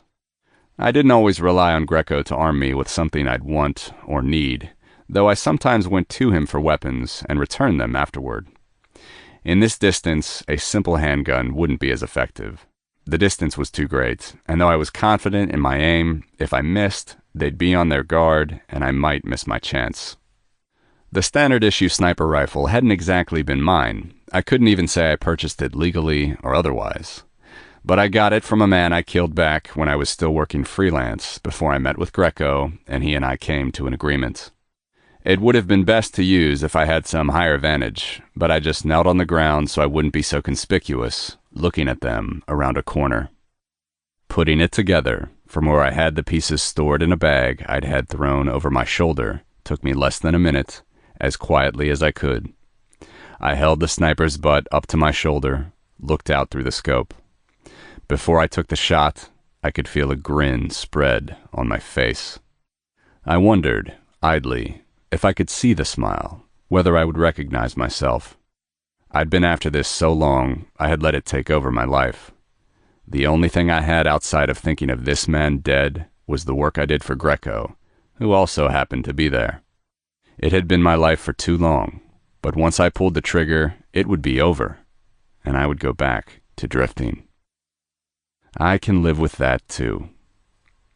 I took aim, held my breath, and pulled the trigger. Chapter 22. Damn it! I was sitting alone in the small hotel room I was renting while I was in the country. It was within walking distance of the docks, though a bit far, and it was cheap. I paid in cash, and no one asked questions. I was waiting on some information. I'd gotten quite a bit more once I'd come in, including that tidbit about the man selling Luke out. I couldn't get a name, not even from the friend of the family I was already speaking with, the one I'd gotten close to that gave me the personal information about the family. But everything seemed to have dried out. Greco had holed himself on his island since the last party. It hadn't been that long in the grander scheme of things, but I almost regretted missing the chance to get on his island and have him in my sights. There was no way I would have come out of that situation alive, but I still regretted not taking it. I received news that he was heading out, though, finally. I didn't know where he would go, but I could catch him when he got back to the docks later. I wasn't sure of the exact time, but since he was getting out after dark, I was planning to go over by midnight. Hopefully he wouldn't have made it back, and I would have time to find the best hiding spot to wait for him. I'd just have to find the right place to hide. I could always have gotten on a boat and gone to the island at any time in the past few days. It wouldn't have been safe, but it would have gotten me there. The man himself had given me an invitation after all. I'd just have to call it in. In all honesty, though, I was waiting for Luke to contact me, but he'd only called me once the day after the party to tell me that he'd skipped. But I was getting tired of waiting. I was ready to go and kill Greco once and for all. The man had been a thorn in my side for 4 years before I even got to see a picture of his face. For the sake of my dead mother, the grandparents I wasn't allowed to grow up knowing, all because of that bastard, I wanted him dead and gone. I was already dressed, just wondering how I was going to walk around with weapons on me. I didn't like carrying around anything bulky, which left me walking around with a clutch purse, but considering the distance from the docks where I could hide, would I even get a shot? A knock on the door distracted me, and I growled to myself. I glanced around to make sure I didn't have anything incriminating out, but just in case, I took my gun with me, holding it behind me. It was too late for it to be someone from the hotel, and I hadn't told anyone my whereabouts. There really wasn't anyone to tell, and Luke hadn't asked. I took a breath, unlocked the door, and grabbed the handle. I pulled the door open, but the smile on my face froze when I saw who was on the other side. Luke? He was dressed casually for the first time since I'd met him. Dark jeans, a t-shirt, and a hoodie, sneakers on his feet. The hood was pulled up over his head, but I didn't have my shoes on yet, so I was looking up into his face. For a moment, I was frozen, but I snapped out of it quickly. I stepped back, opening the door wider and letting the hand with the gun fall to my side. He caught sight of it and his eyebrows shot up, but he didn't say anything. He stepped inside and I closed the door and locked it. I turned back, leaning against it, staring at him as he walked a little further into the space, tugging the hood of his jacket down. He glanced around the room and then finally turned to look at me. "What the hell are you doing here?" I asked, for lack of anything better to say. He smirked. "At a hotel, or specifically in your hotel room." "I didn't tell you where I was staying." "Well, no, but you gave me your number, and I assumed you'd stick around. It wasn't that hard to find you." I wanted to ask just how he'd done that. Did he go around asking my description until he got a hit, or what? Before I got a chance to ask, he spoke. "You don't have to go."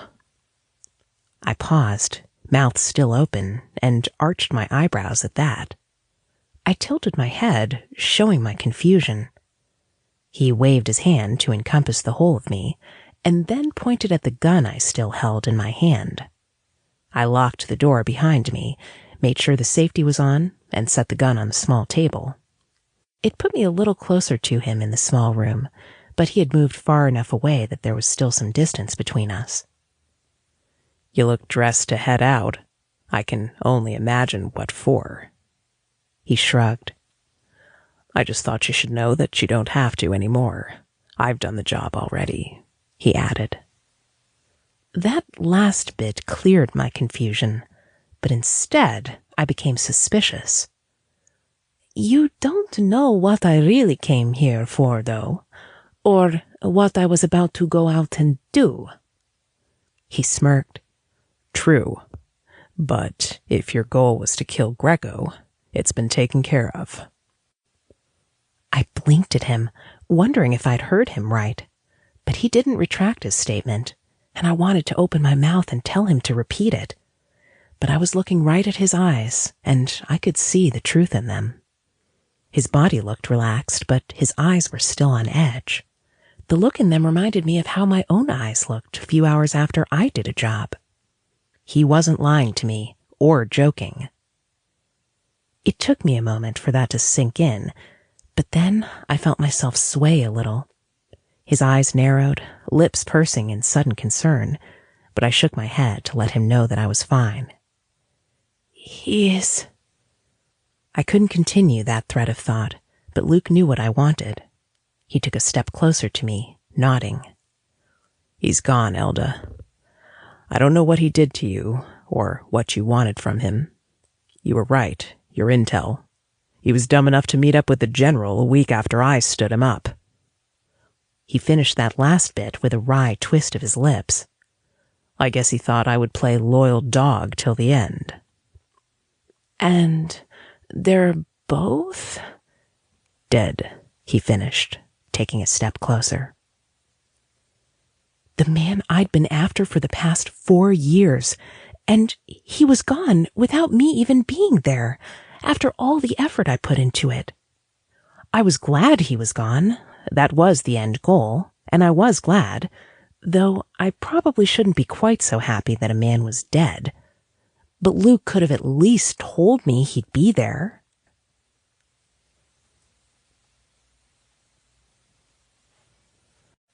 Chapter 23. I bit the inside of my cheek to keep from laughing. I just told Elda, point blank, that I killed 2 old men, and she looked put out more than anything, her lower lip sticking out a little in a pout. Any other person would have been even the tiniest bit scared. There was no remorse in my voice because I had none. I spoke of it casually because there was no other way for me to talk about it. The 2 were a nuisance. I was there to kill the general, but Greco just happened to be there, and he was a bastard anyway. But Elda wasn't exactly someone normal. In a lot of ways, she was like me. "Why the hell didn't you tell me you were going to move? I gave you my number for a reason," she complained. "You're this upset because I got your kill?" I let my tone tell her I was amused, though I had to admit to some relief. I hadn't been sure how she'd take it. The opposite, her being disgusted with me, would have been worse. There was just no way to be positive what her exact plans for Greco were. But she'd said she was a hit woman, meaning she was in the same boat as me. So she must have made some kills herself. So I'd made an educated guess. If all she wanted was to talk, she could have found a way at the wedding. But she hadn't. Well, you had whatever you had with the general, and I had my own beef with Greco. Yes, Luke, I would have been grateful if you'd told me and not taken my kill. She didn't sound mad, just a little irked. I took another step closer. It felt like it had been ages since I'd seen her, even though it had only been a week. She was dressed simply in black pants and a black t-shirt that molded to her form. Her feet were bare against the floor, with her hands, neck, and face the only skin showing in her outfit. She was too hard to resist. I was also probably still riding on the adrenaline, but I could feel my body grow hot at having her near. I wanted her, badly, and the time apart hadn't changed that. If anything, it made me want her more. I knew I had things to think about, to plan. I'd just killed 2 people. I'd gotten rid of the evidence, rushed but thorough. I wiped down the gun and passed by the police precinct, being sneaky about dropping it outside, then walking around for a bit to be sure I wasn't getting tailed. I drove the car back to the owner's place, wiped down whatever I touched, and walked again for a while before getting a cab that dropped me off 4 blocks away, then walked to the hotel. Shit was going to hit the fan when the 2 bodies were found and identified, and I had to be out of the area by then, get my shit packed and my ass on a plane out of the country.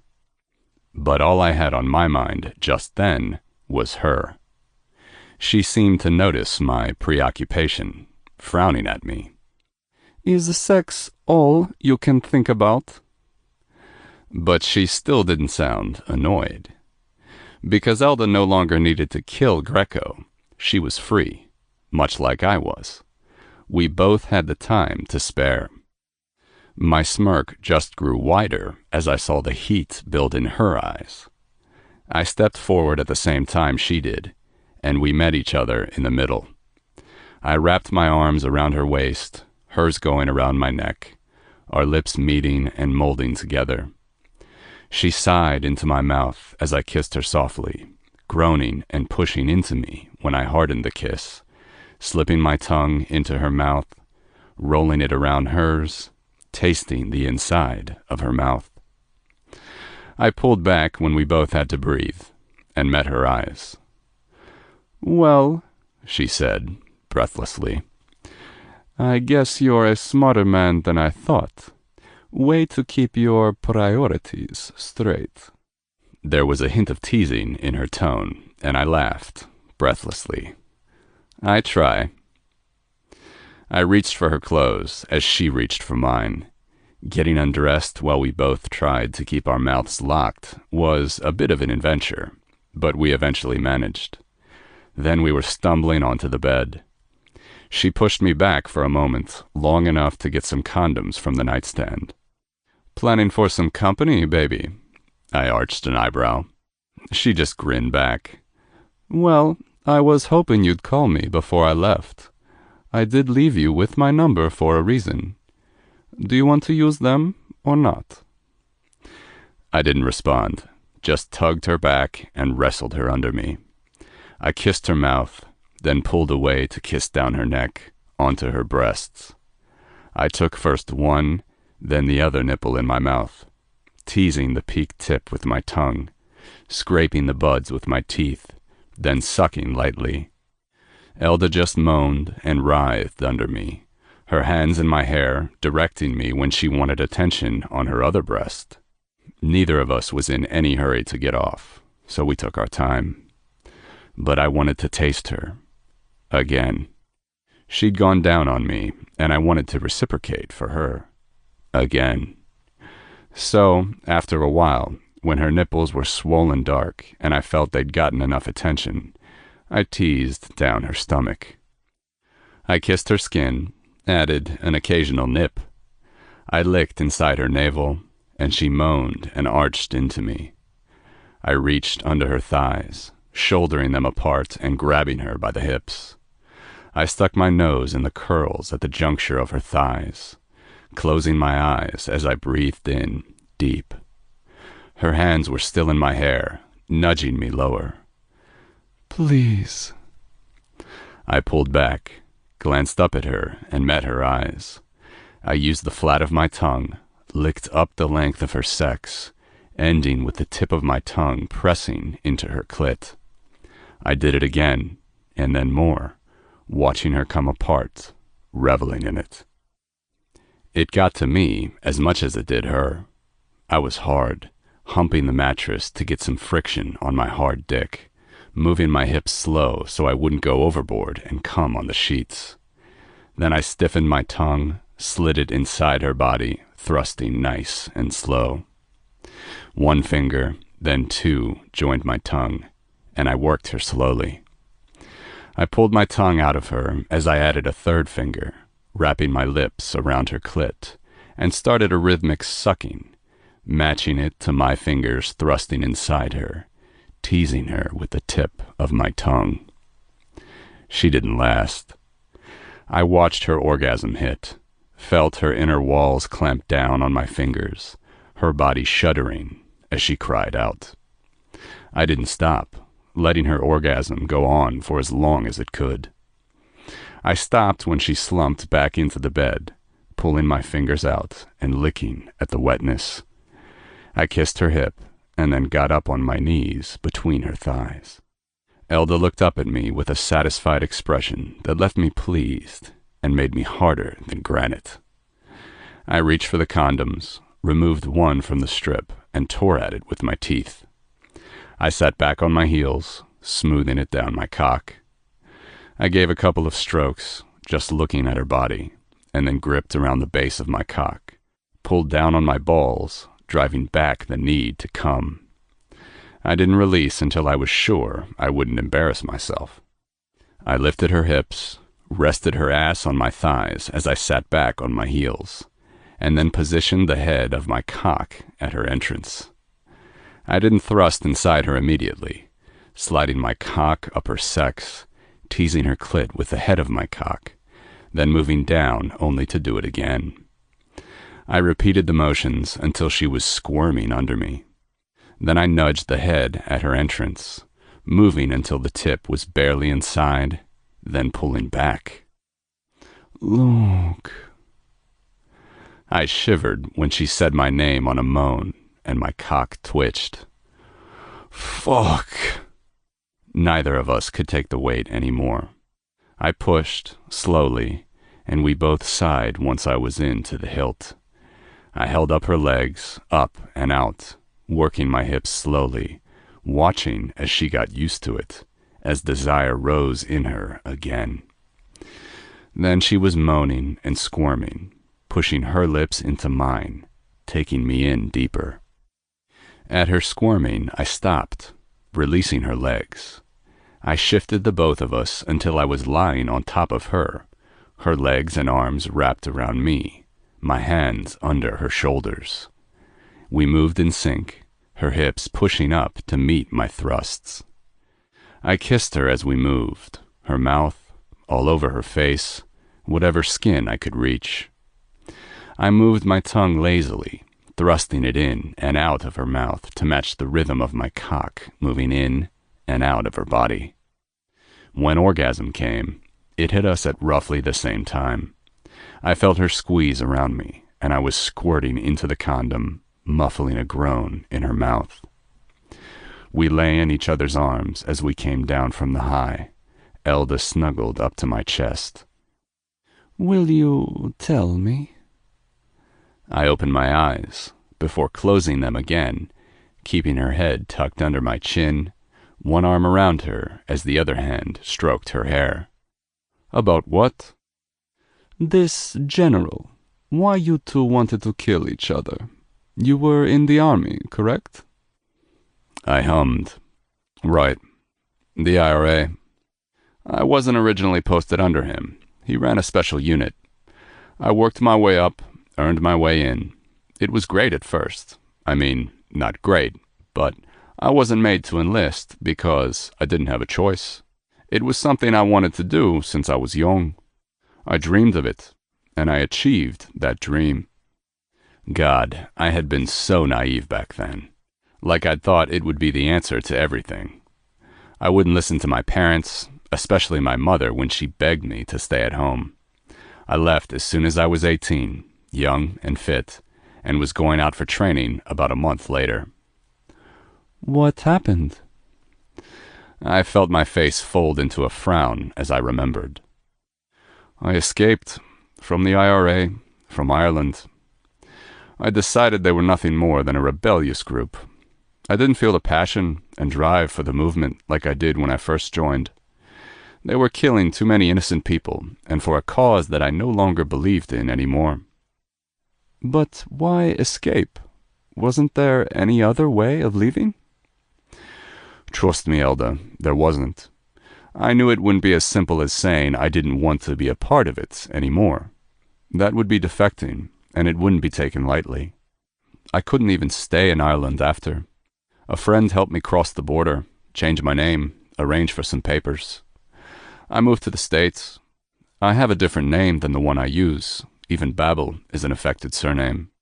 I kept my first name, Luke, out of some sentimentality.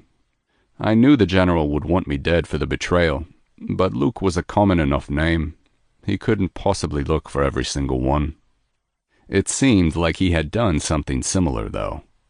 I hadn't told Greco enough of my background for him to be able to track down the general, so it was an easy guess who had contacted whom first.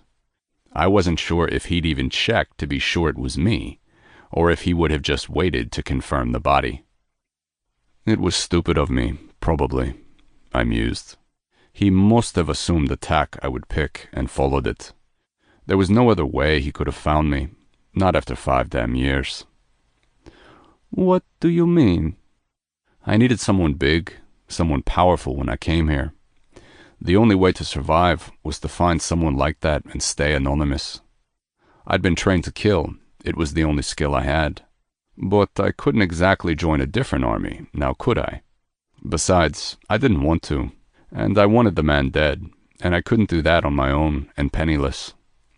So I looked for the biggest and baddest, and I found Greco. I picked him by chance, then we met, and I got the job as a hitman. He knew me as Luke. I wondered how long it had taken the general to find me. The past 5 years, or if he'd been waiting for me to come out, and the search was more recent. You're skipping something. Why did you want him dead, if all you wanted to do was escape? This was the part I didn't like, the part I would have wished she'd forget. I wrapped her tighter in my arms, and she moved closer willingly. I focused on her warmth and took a deep breath. When I left, my unit and pretty much the whole of the IRA, even though they didn't personally know me, took the defection as a sort of betrayal, especially the general, as the man I worked directly under. Unlike the rest of them, the general took it personally, as I knew he would, because he made no secret of his philosophies. I knew he'd feel that I was weak, and I knew in his mind anyone that was defined as being weak should be executed. His views had bothered me most. More innocent people had died under his rule in the 2 years I was with him than in the nearly 5 years I'd worked for Greco. He didn't differentiate between army and civilian. It was a wonder he'd been able to work with a criminal. But then, Greco's views weren't so far removed from his own, just less extreme and limited to what affected his income and his business. So, when I left, I wanted to get as far away as possible, knowing he'd search for me. I didn't, however, expect him to go after my family. Elda went rigid in my arms, and I gave her a light squeeze. My parents, my baby sister, about 5 years younger, an older brother and sister, twins, only 3 years older. They were all still quite young, the two oldest being 25. I don't know how he did it, but he got them all home somehow. Big sis had a kid, though she wasn't married, and the baby was there too, maybe a couple of years old. He murdered all of them. Then he made sure, when it was reported on TV, his face was in just about every news delivery, by TV or newspaper, and his voice on the radio. There was a short silence where we just breathed, and I ignored the ache in my chest, burying my face in her hair. How can you be sure that he did it? Even if he didn't do it personally, he had a big hand in it. Why on earth would he parade himself for the news, talking about the death of my family, right after announcing my disappearance, nearly 4 months later? Did he say you were behind it?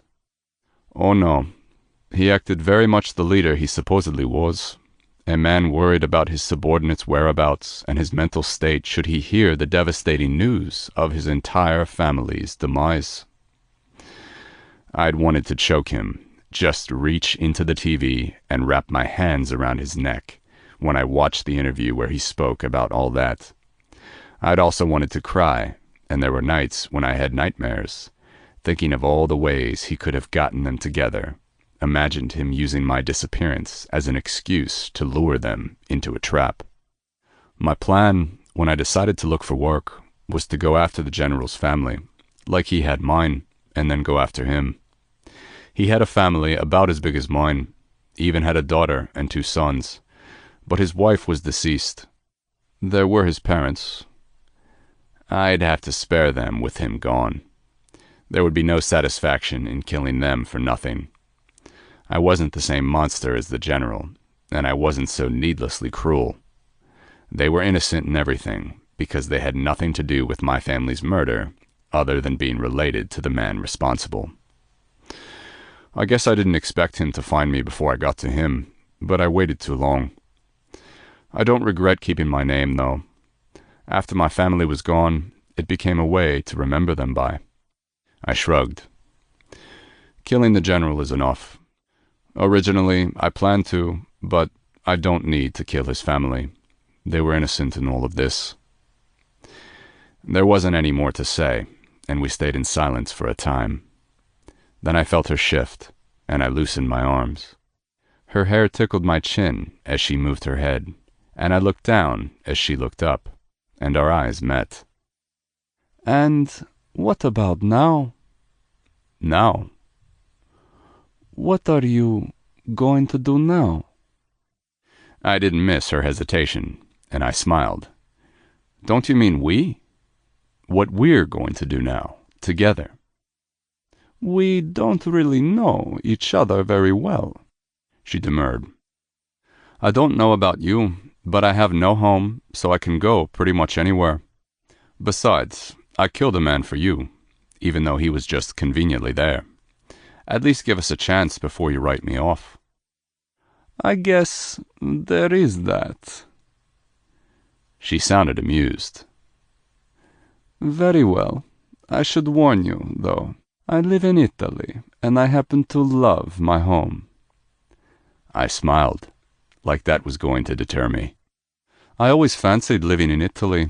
The food, the climate, and most of all, I added, teasing, the women. She growled at me, making me chuckle. That only made her growl some more. If I drag you with me anywhere, and you end up paying attention to someone other than me, I will kill you. I roared with laughter.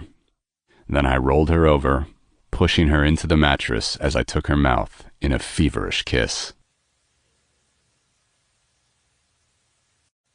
Chapter 24. Are you sure there's nothing more you need? I didn't really have much to begin with, I admitted, a little sheepish. But I had papers waiting for me, and that's really all I need, right? I can buy everything else. I only took a few things when I left home and enlisted. I left the army with even less. a photo of my family, and a few personal effects that I hid somewhere nearby every time I moved. She didn't have any more than I did, but then she probably had more wherever it was she called home. I let her get our tickets, standing by with our single bags until she came back. It was still very early in the evening after everything went down, and neither of us had really slept. There had been too much to do, after all. The bodies had been found, but no news about the identities had been leaked to the press yet. I'd spent the day tying up loose strings, and Elda had insisted on helping. But both Elda and I knew we had to run before Greco's family got over the shock of his death and sent out search parties. I dumped all the clothes I'd had before, so I ended up buying a few outfits, and I also bought a new smartphone. It was my first time having one, and Elda almost laughed at me when I told her. I couldn't drag my weapons around, but she told me of someone trustworthy, to either hold on to them or send them to where we would be going securely. It was the last thing we had settled before we made our way to the airport. After all the stress of the past 48 hours, and the rounds Elda and I had gone through last night instead of sleeping, my body was feeling weighed down. She was only marginally better than I was. I could keep going. It was only so long to get on the plane, but I could use some coffee anyway. She must have seen the grumpy look on my face. "We have some time, long enough to get a coffee. Honestly, I'd like one too." So we did that, sat at a cafe in the airport, and had a quick drink. There were people around, so we didn't have much of a chat. The plane boarded maybe 10 minutes after we got back, and I followed her onto the aircraft. We were both on our way out to Italy. We settled in with our meager luggage and waited for the plane to take off. She sat at the window, and I took the aisle seat. A part of me still expected something to come up. I was a ghost, but I'd shaved my facial hair, and I couldn't recognize myself in the mirror that morning, because it was the face that had been plastered on the news after my family was murdered. More than just wanting to hide, I hadn't wanted to look at that face again. No one else seemed to recognize me either. As big news as it had been 5 years ago, this wasn't Ireland, where it got a lot more coverage and public attention. Most of the locals probably wouldn't even remember if they'd done more than paid cursory glance at the passing news. After everyone had boarded, and the pilots went through a few flight checks, we were off. I breathed a sigh of relief, then, tension leaking out of me, leaving me even more exhausted than I already was. Still, I couldn't sleep. I glanced down at Elda sitting next to me, her head leaned back against the headrest, with her eyes closed. I knew she wasn't sleeping, though. I took her hand on the armrest between us and squeezed, and she opened her eyes to look at me. "What is it?" "You never did tell me your story." I'd been curious, too. It was hardly the place to be talking about it. Even a small murmur carried, but most of the people around us were already asleep. The ones awake had earphones on. No one would be paying attention to us. "Greco was my father." Even though I'd guessed, it was still a surprise to hear it said so bluntly. "I didn't get any of this information until 4 years ago, on my 21st birthday. She took a deep breath and seemed to be bracing herself. "Years ago, when she was still young, my mother met a man back in Italy. They didn't meet much at all, because he lived in the States, only visiting once every couple of months or so. But she was smitten. That man was called Greco. My mother never knew he was already married at the time, or that he was part of the Mafia. She fell in love, believing she was loved in return. So, you can imagine, to her, the news that she was pregnant was a joyous one. He had been away too long, but she waited for him, until one day he returned. She told him about the baby." He wouldn't have found it particularly happy. Neither would his family. Even though they were somewhat more relaxed, Greco's family was extremely strict, especially when it came to heirs. It was a disgrace to have a mistress, to not be properly married, Even though they were relaxed, it was only to the point of sleeping around, so long as no one got pregnant out of wedlock, or a wedding would happen. I could just imagine what it would have been like 25 years ago. When he found out, he disappeared for a while. My mother couldn't reach him. He no longer sent her letters. She thought he had run, scared, and she was devastated. But then he sent people to Italy to kill not only my mother, but me as well, while she was still pregnant. We got lucky, though. The details got fuzzy there. No one wanted to tell me exactly what happened. I do know there was help from some local authorities, though. But we lived through the ordeal, and my mother and her parents knew who they were dealing with. The only way they survived was by going into hiding. She stopped, swallowed. I spent the last 4 years training and getting ready to come to the States to avenge the one man that wanted to kill my mother. But your mother didn't survive, or you wouldn't be here, right? Right. My mother had a stressful pregnancy. When the time came for her to give birth, none of them really expected her to survive. I was born, and my mother died because she couldn't even go to a hospital to boost her chances. Greco's men were everywhere. But her parents were still likely in danger, and me too. I believed I was raised by my grandparents, but it turned out they were just friends, entrusted to look after me, while my real grandparents hid. I only got to know them once I was much older. On my 21st, when I went back home hoping to surprise my grandparents, only to meet them there with a few unexpected surprises in the room. Everything I learned that day made me hate Greco. This man that I never knew became my worst enemy, even if he was my father. And your solution was to turn into a hitwoman? I murmured, slowly. All I could think was that I wanted the man dead. From that moment onward, I stopped studying, stopped training to be the lawyer I had aspired to be, and trained how to be a killer. It wasn't hard, with my looks, to hook up with some guys in the Mafia. It wasn't difficult for them to show me what artificial beauty could do, and with the right training, I could be a killer. So, I trained to kill. She paused and blinked, then looked at me. I couldn't judge her, considering the turn my own life had taken. It was likely I'd killed more people than she ever had, even though she was only a couple of years younger. It still made me shrivel in my chest, just hearing her. She didn't deserve what had been done to her, all because the bastard couldn't keep it in his pants.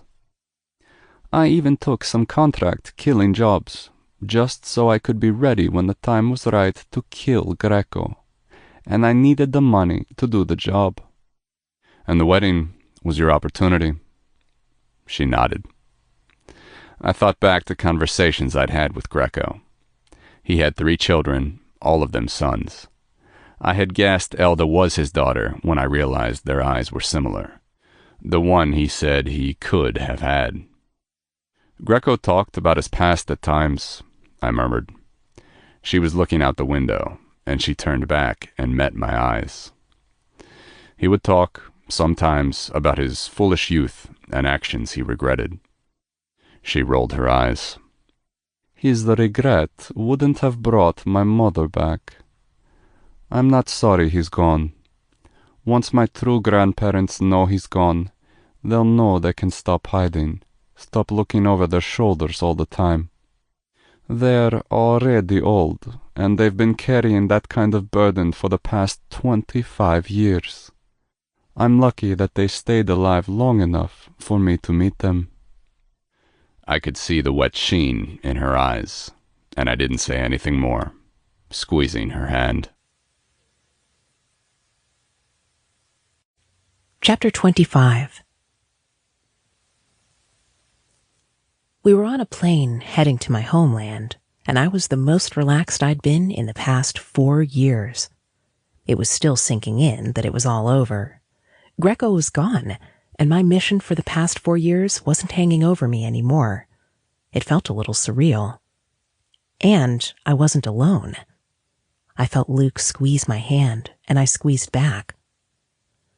Wouldn't you have wanted to talk to him at least? I scoffed at the notion. I never thought of talking to Greco, because every time I tried, all I could envision was it falling into a screaming match, mostly on my end, and Greco ending my life before I could do anything. He had wanted to be rid of me since I was an innocent child.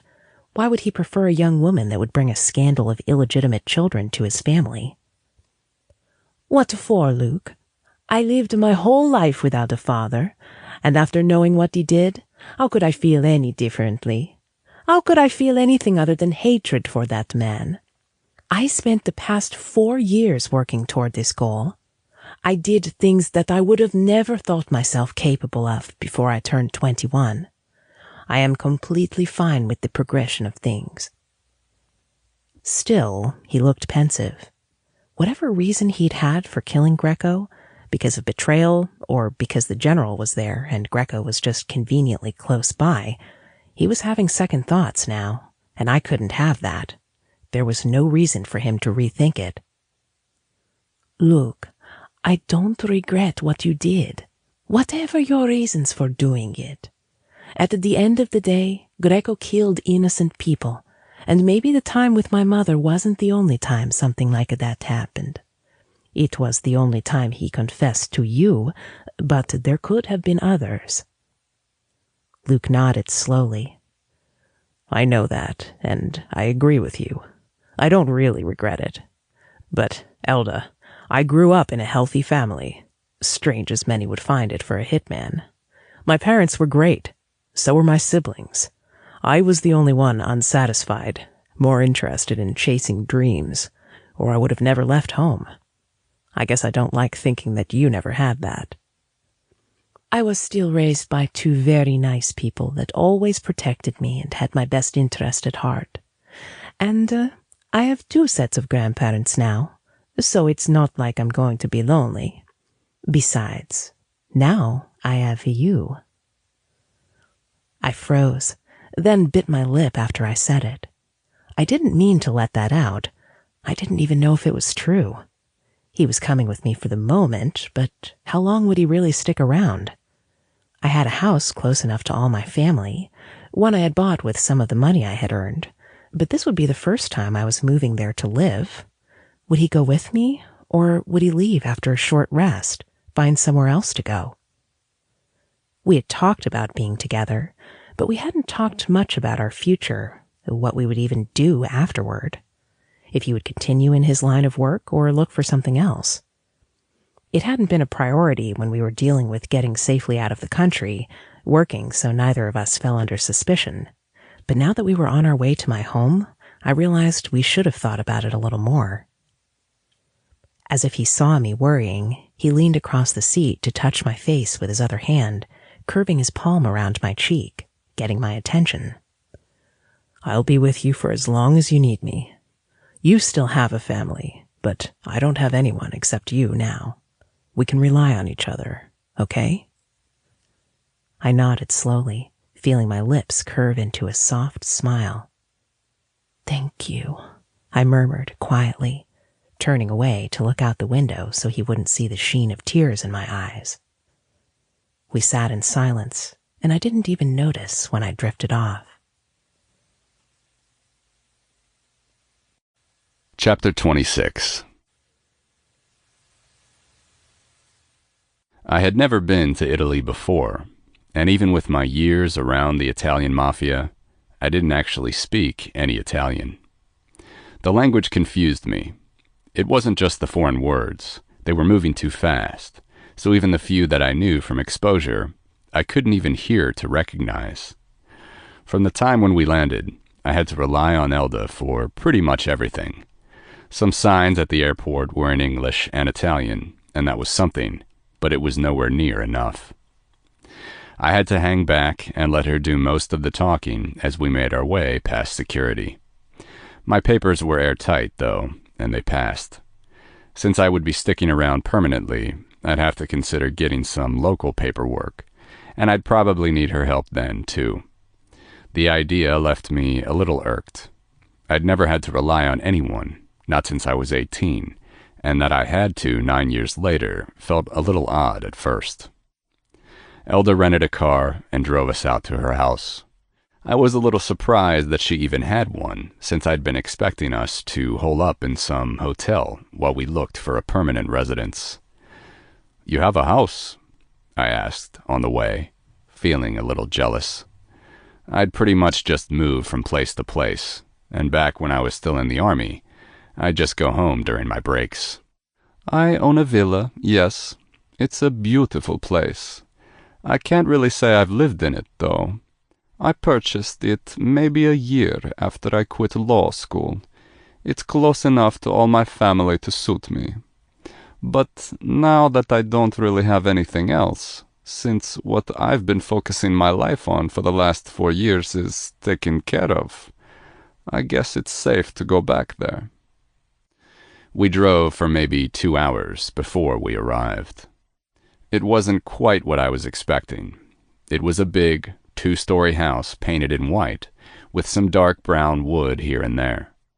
It was a lone house on a large plot of land with no close neighbors. I followed Elda, eyeing the grounds, as she led us into the house. I got a quick tour of the place, and it was relatively big. There was a large living room and an attached dining room, a big kitchen to the back. There were 5 rooms upstairs that could be turned into bedrooms easily. Furniture and appliances were already set up. The more I walked through the rooms, tastefully decorated in dark and light contrasts, the more it was cemented for me. I loved Elda's villa. The second thing we did, after the tour, was head to the master bedroom to store away our bags. I was surprised at how well kept the place was. "Who do you have to look after this place for you?" She looked back from where she was stuffing things into her closet. "My grandmother's, actually. I wouldn't trust some stranger in here while I was away. Neither of them works, and they're always looking for things to keep them busy. They did all the decorating, the furniture. I'm ashamed to say I've only been here a total of 7 times since I purchased the place, and I never spent a whole week any one time." Well, she had the time to stick around, now. I wandered to the window and glanced outside at the grounds, surprised when all I saw was a stretch of free land, and I wondered just how far the grounds extended. I'd have to ask her later, or I could take a walk around, or I could do both. But I was still feeling off from the flight, even though I'd slept through most of it. I wasn't thinking of sleep when I sat back on the bed, though, leaning back on my hands and keeping my eyes on Elda, as she finished whatever arrangement she was doing. "I still have some stuff holed up in a few places. I'll have to get them back at some point." "I'll come with you." "You don't have to." She turned around. I wasn't asking. I was pretty much telling her I was going along. Considering the info I now had about the groups she was associating herself with, even though she'd survived that world just fine, I was going to worry every time she stepped out the door. Greco somehow got a message to her in Italy through one of her local clients. I wouldn't put it past the man to have local connections, and when news of his passing hit international news, there might be some problems. Hell, they probably already knew by now, ahead of the public. I didn't say any of that as Elda turned around and caught sight of me on the bed, watching her. She paused for a beat, and then her mouth curved into a smile. "Was there something you wanted, Luke?" I grinned, pushing myself off the bed and stalking over to her. I loved how she said my name, her accent curling around the syllables. The accent was thicker, too, more than I'd ever heard it, and I wondered if Elda could hide it and let it out at whim. She laughed as I advanced on her. Fine, we both need a shower anyway. I stopped in my tracks as she pulled off her top, then proceeded to strip. All I could do was watch until, when she had nothing on but a teasing smile, she turned and walked through a different door than the one we came in. I snapped out of my daydream, threw off my clothes, and followed her. I barely remembered to bring a condom. I didn't get to look at the inside of the master bedroom. My eyes were all for her. She was already in the shower, hands up, pushing her hair back, lifting her breasts, and bringing my attentions to her peaked nipples. It had only been a few hours since we were intimate, but I practically attacked her like a drowning man, attacking her lips as I wrapped my arms around her to hug her body against mine. Our naked chests touched, and she moaned and moved her body against mine when her hard nipples rubbed against my chest. I stepped carefully forward, and she stepped back as I pushed her toward the wall, braced her body against the tiles as I raised one leg to wrap around my waist. I cursed as my wet fingers fumbled with the condom. Then her hands and my hair were tugging my mouth to hers, and she slid her tongue into my mouth as I thrust in to the hilt. We moved under the warm spray, our moves languid and unhurried, the water making our bodies slide against each other. When we orgasmed, there was no screaming or scratching or biting, but I thought it was the best sex we'd had so far. After a quick wash, we had another quick round on the bed, while I laid back and she rode me to our mutual completion, until we ended up, again, lying exhausted in each other's arms. So, what are we going to do now? I squeezed my arm around her. About what? Our future together. I was lying on my back, one arm around her and the other under my head, and she had her head on my shoulder. We were getting too used to each other so quickly, it sometimes escaped my mind.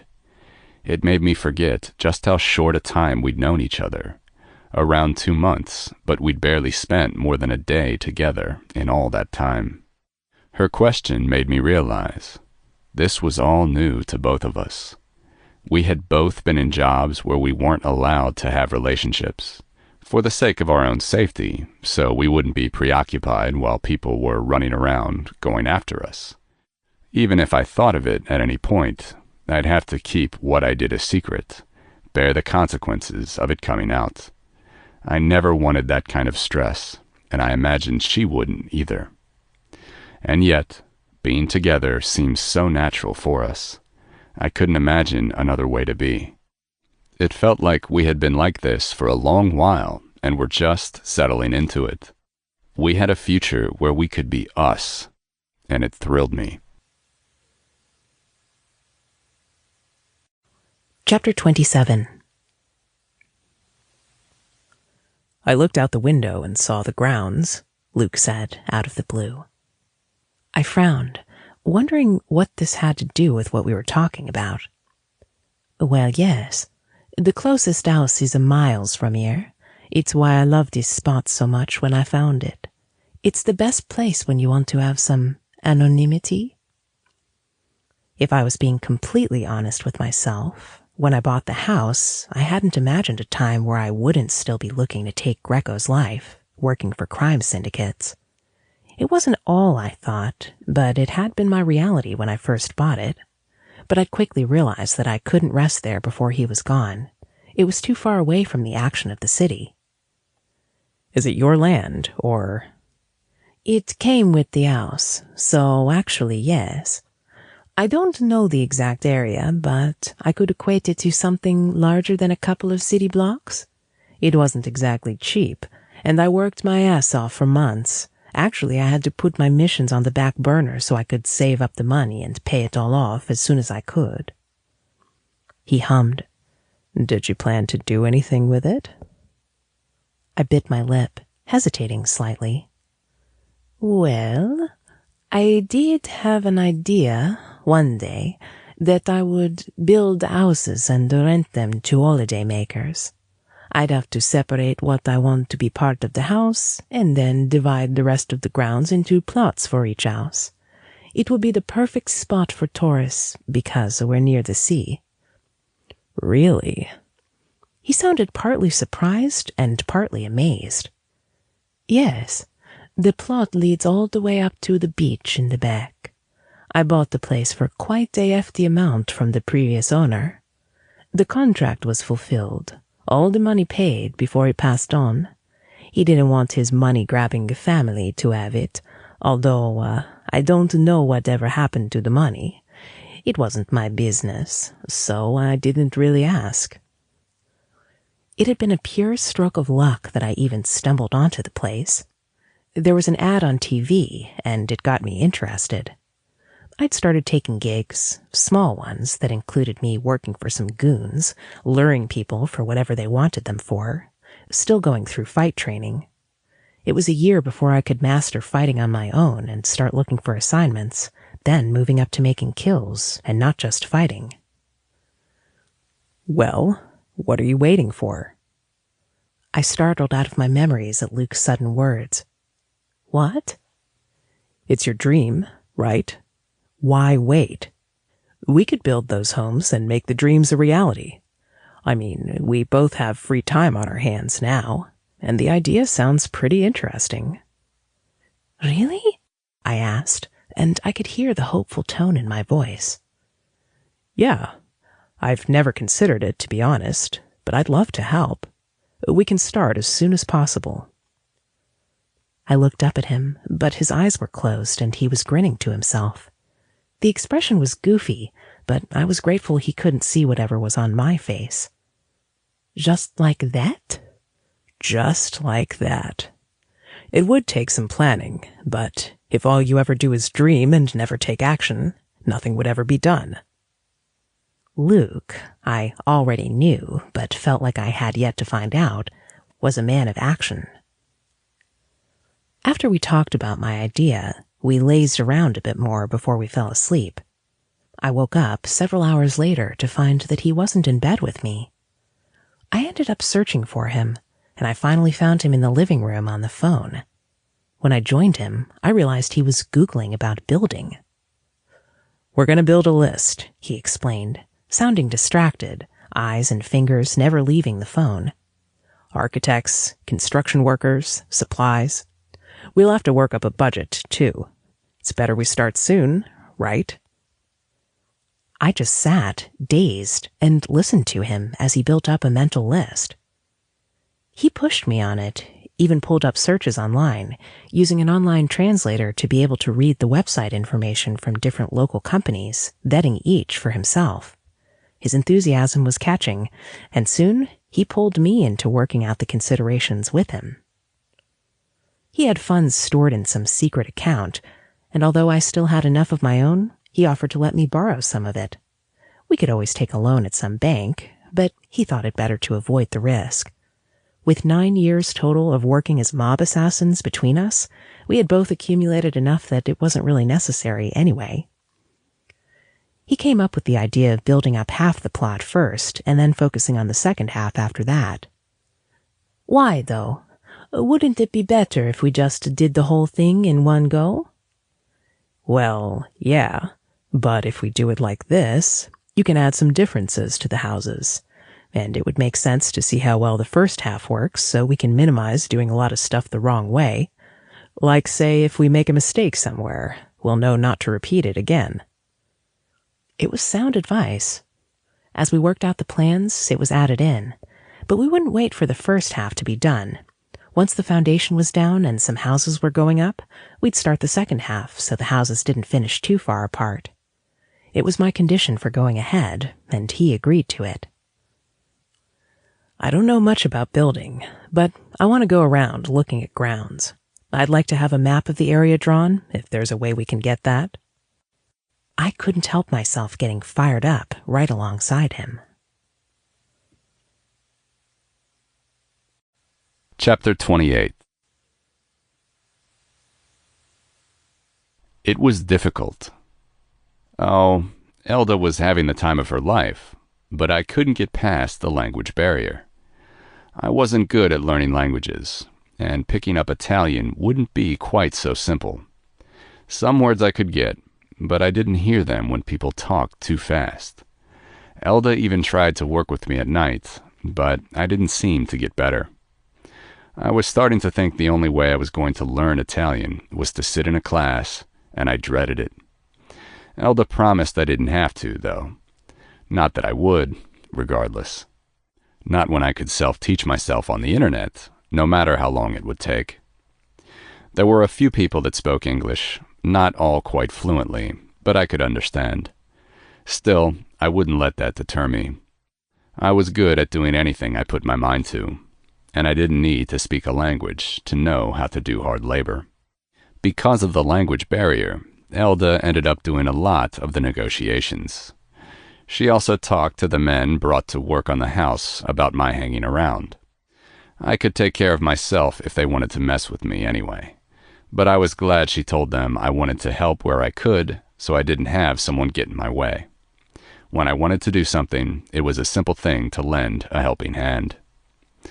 I started to watch and observe them building the houses so I could understand exactly how to work.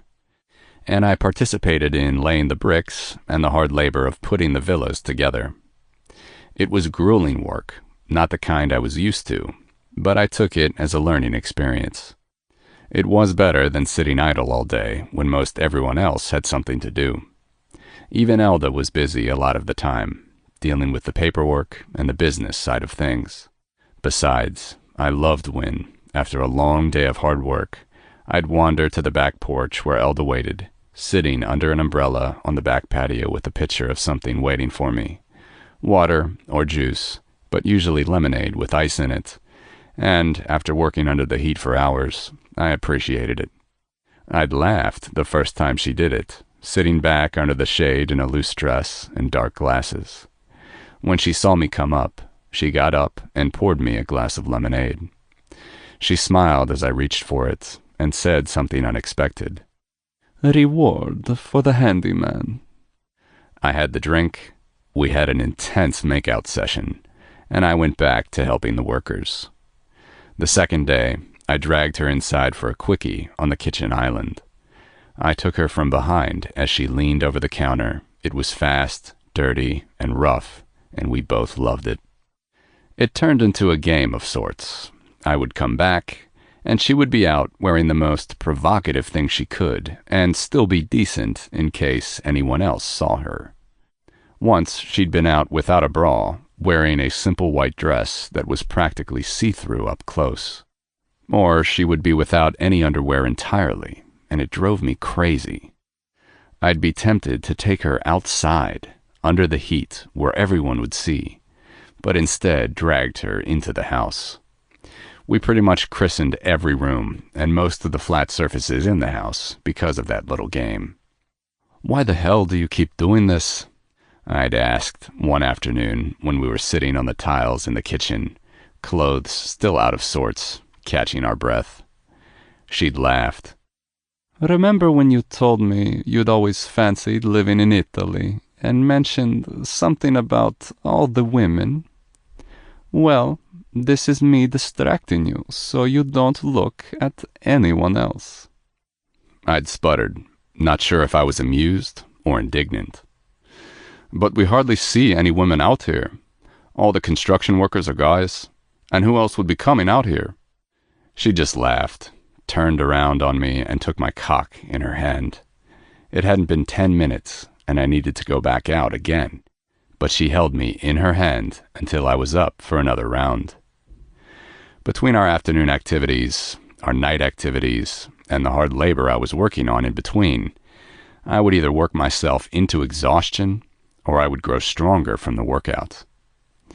I didn't miss my past life, and that was a surprise to me. The killing wasn't exactly what appealed to me, but the high adrenaline and the action definitely had. The few times I nearly got myself killed aside, I had loved that part of the job. But it felt just as good mastering a new skill, even if that skill was putting up a building from the ground up. Though occasionally I would think of the family I'd lost and how they would have loved her. Elda seemed to have some sixth sense for when I was feeling down, and she was always there to distract me.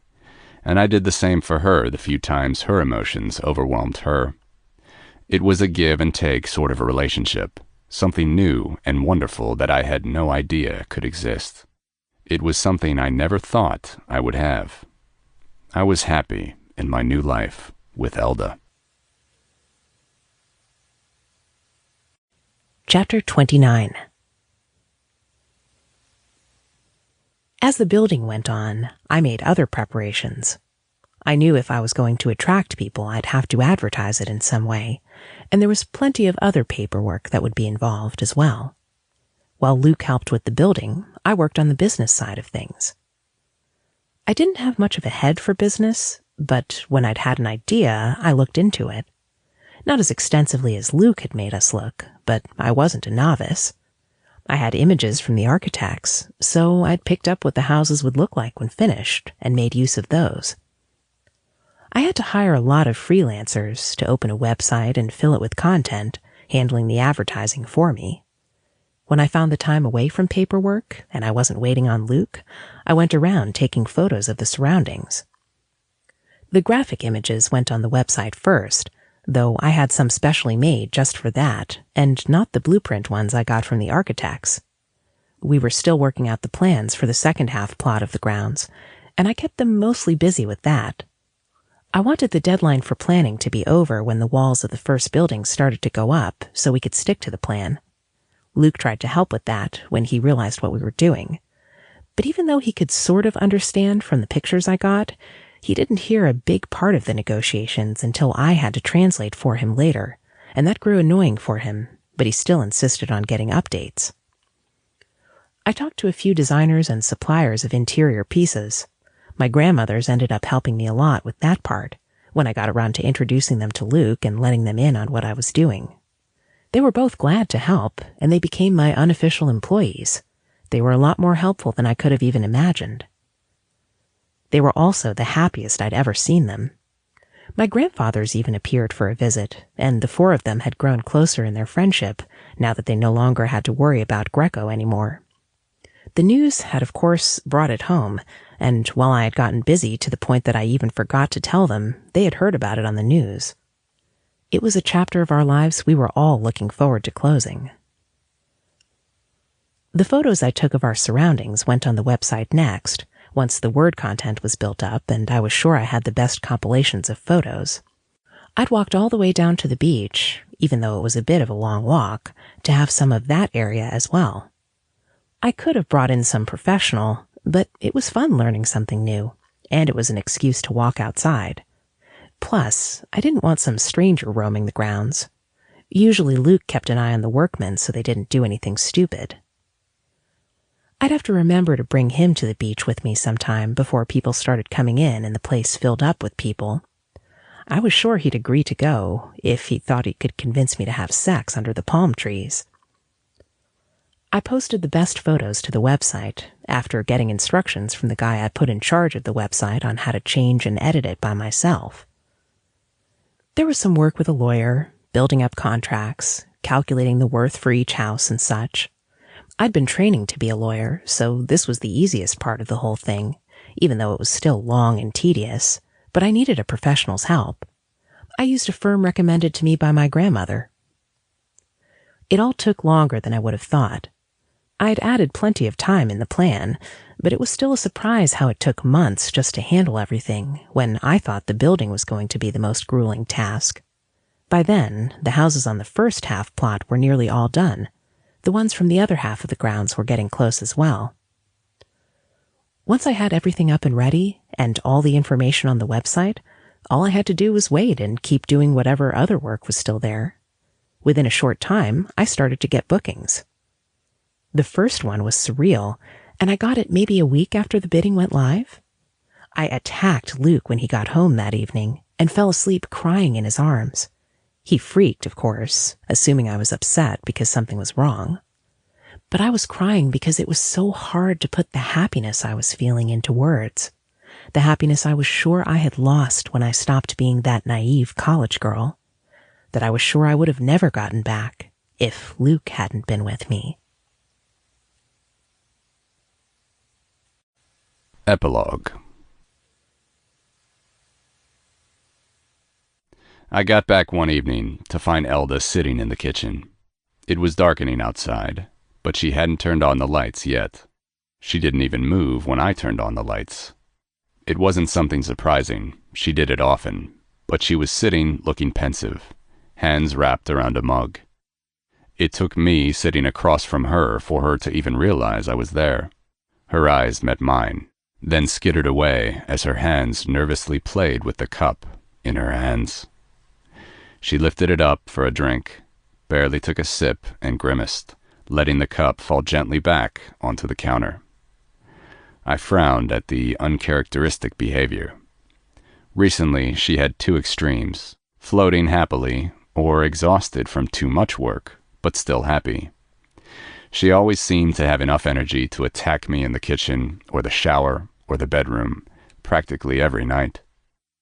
Instead of either, she looked uneasy, and that worried me. "What is it?" Her eyes met mine as she bit her bottom lip, thinking about whether she was going to tell me. I could feel my impatience grow, but I made myself wait for her. When I was on the verge of snapping, she spoke. "I've heard word." I stayed silent, waiting for her to continue. After taking in a shaky breath, she did. "I can't be sure of its validity without any proof, and I don't know how to get that without leaving the country, which I won't do. But word on the street is that Greco's son, the eldest, took over the family's business empire." That wasn't enough to be this worried over. It was bound to happen, though I would have imagined some uncle or older cousin vying for the spot. I remembered the kid, though, in the few times I'd met him. He was a lot like his father, so it wasn't really a surprise to me that he'd managed to secure the position. "We expected something like this, remember? They're a family business, so when you take the head, someone must replace it. I'll admit, I didn't expect his son, but why are you so upset?" She frowned, hands squeezing hard around the cup until her knuckles turned white. I pulled it out of her hands before she hurt herself, felt the drink was cold. It smelled like chocolate. I put the mug aside, her hands folded around each other, fingers twining each other and squeezing in stress, and I put a hand on both of hers, hoping to comfort her just a little bit. "I was also told he's looking for the one that killed his dad. He's not just assuming it's some local mob hit or whatever. He's sending word to pretty much every affiliate his father ever had, and there are quite a few all over the country. I only heard this because one of the syndicates I worked for here got the news from the boy himself. He's offering reward money to anyone that can give him clues that they can prove. Luke, it's a lot of money." Well, I'd expected that, too, and planned for it before we even left the States. I didn't need to know how much the prize money was, but the family was rich and only getting richer with lots more to spare. I could foresee some idiots trying to take advantage and getting themselves killed, but I didn't care about anyone else. I was careful, though. I did my job well. No one would know it was me that killed Greco. The day before we were to board the flight, when we didn't get enough sleep and Elda insisted on going out with me, I'd taken care of everything. Even if someone made a shot in the dark and brought my name up after my convenient disappearance, there was nothing that would lead them to me. "Look, that isn't something you have to worry about. No one is going to be looking for us here. I made sure of it. Besides, he was killed on American soil with a foreign army general. When nothing comes up, he's going to assume that the general had something to do with it, and he'll divert his attention elsewhere, and eventually stop altogether. They can't touch us." I filled my voice with the conviction I felt. I knew, even if they somehow did manage to track me down, I'd take them out before they did anything to us. I wasn't in the business anymore, but I was keeping my contacts intact, just in case, and Elda did the same. I saw as she absorbed my sureness in this, and her worried look was wiped away with a smile. She pulled her hands out from under mine and got up. What would you like for dinner? Just like that, the topic was closed, and neither of us would be opening it again. Instead, we focused on the present. The houses were ready, a few of them already under contract, and Elda and I were looking forward to our lives together as one. This has been Dirty Indiscretions, a dark mafia romance, Book 1 in the Omerta series. Written by Roxy Sinclaire, narrated by Piper Fairweather and Wade Vesey. Copyright 2017 by Roxy Sinclaire. Production copyright 2017 by Roxy Sinclaire. This concludes the audiobook.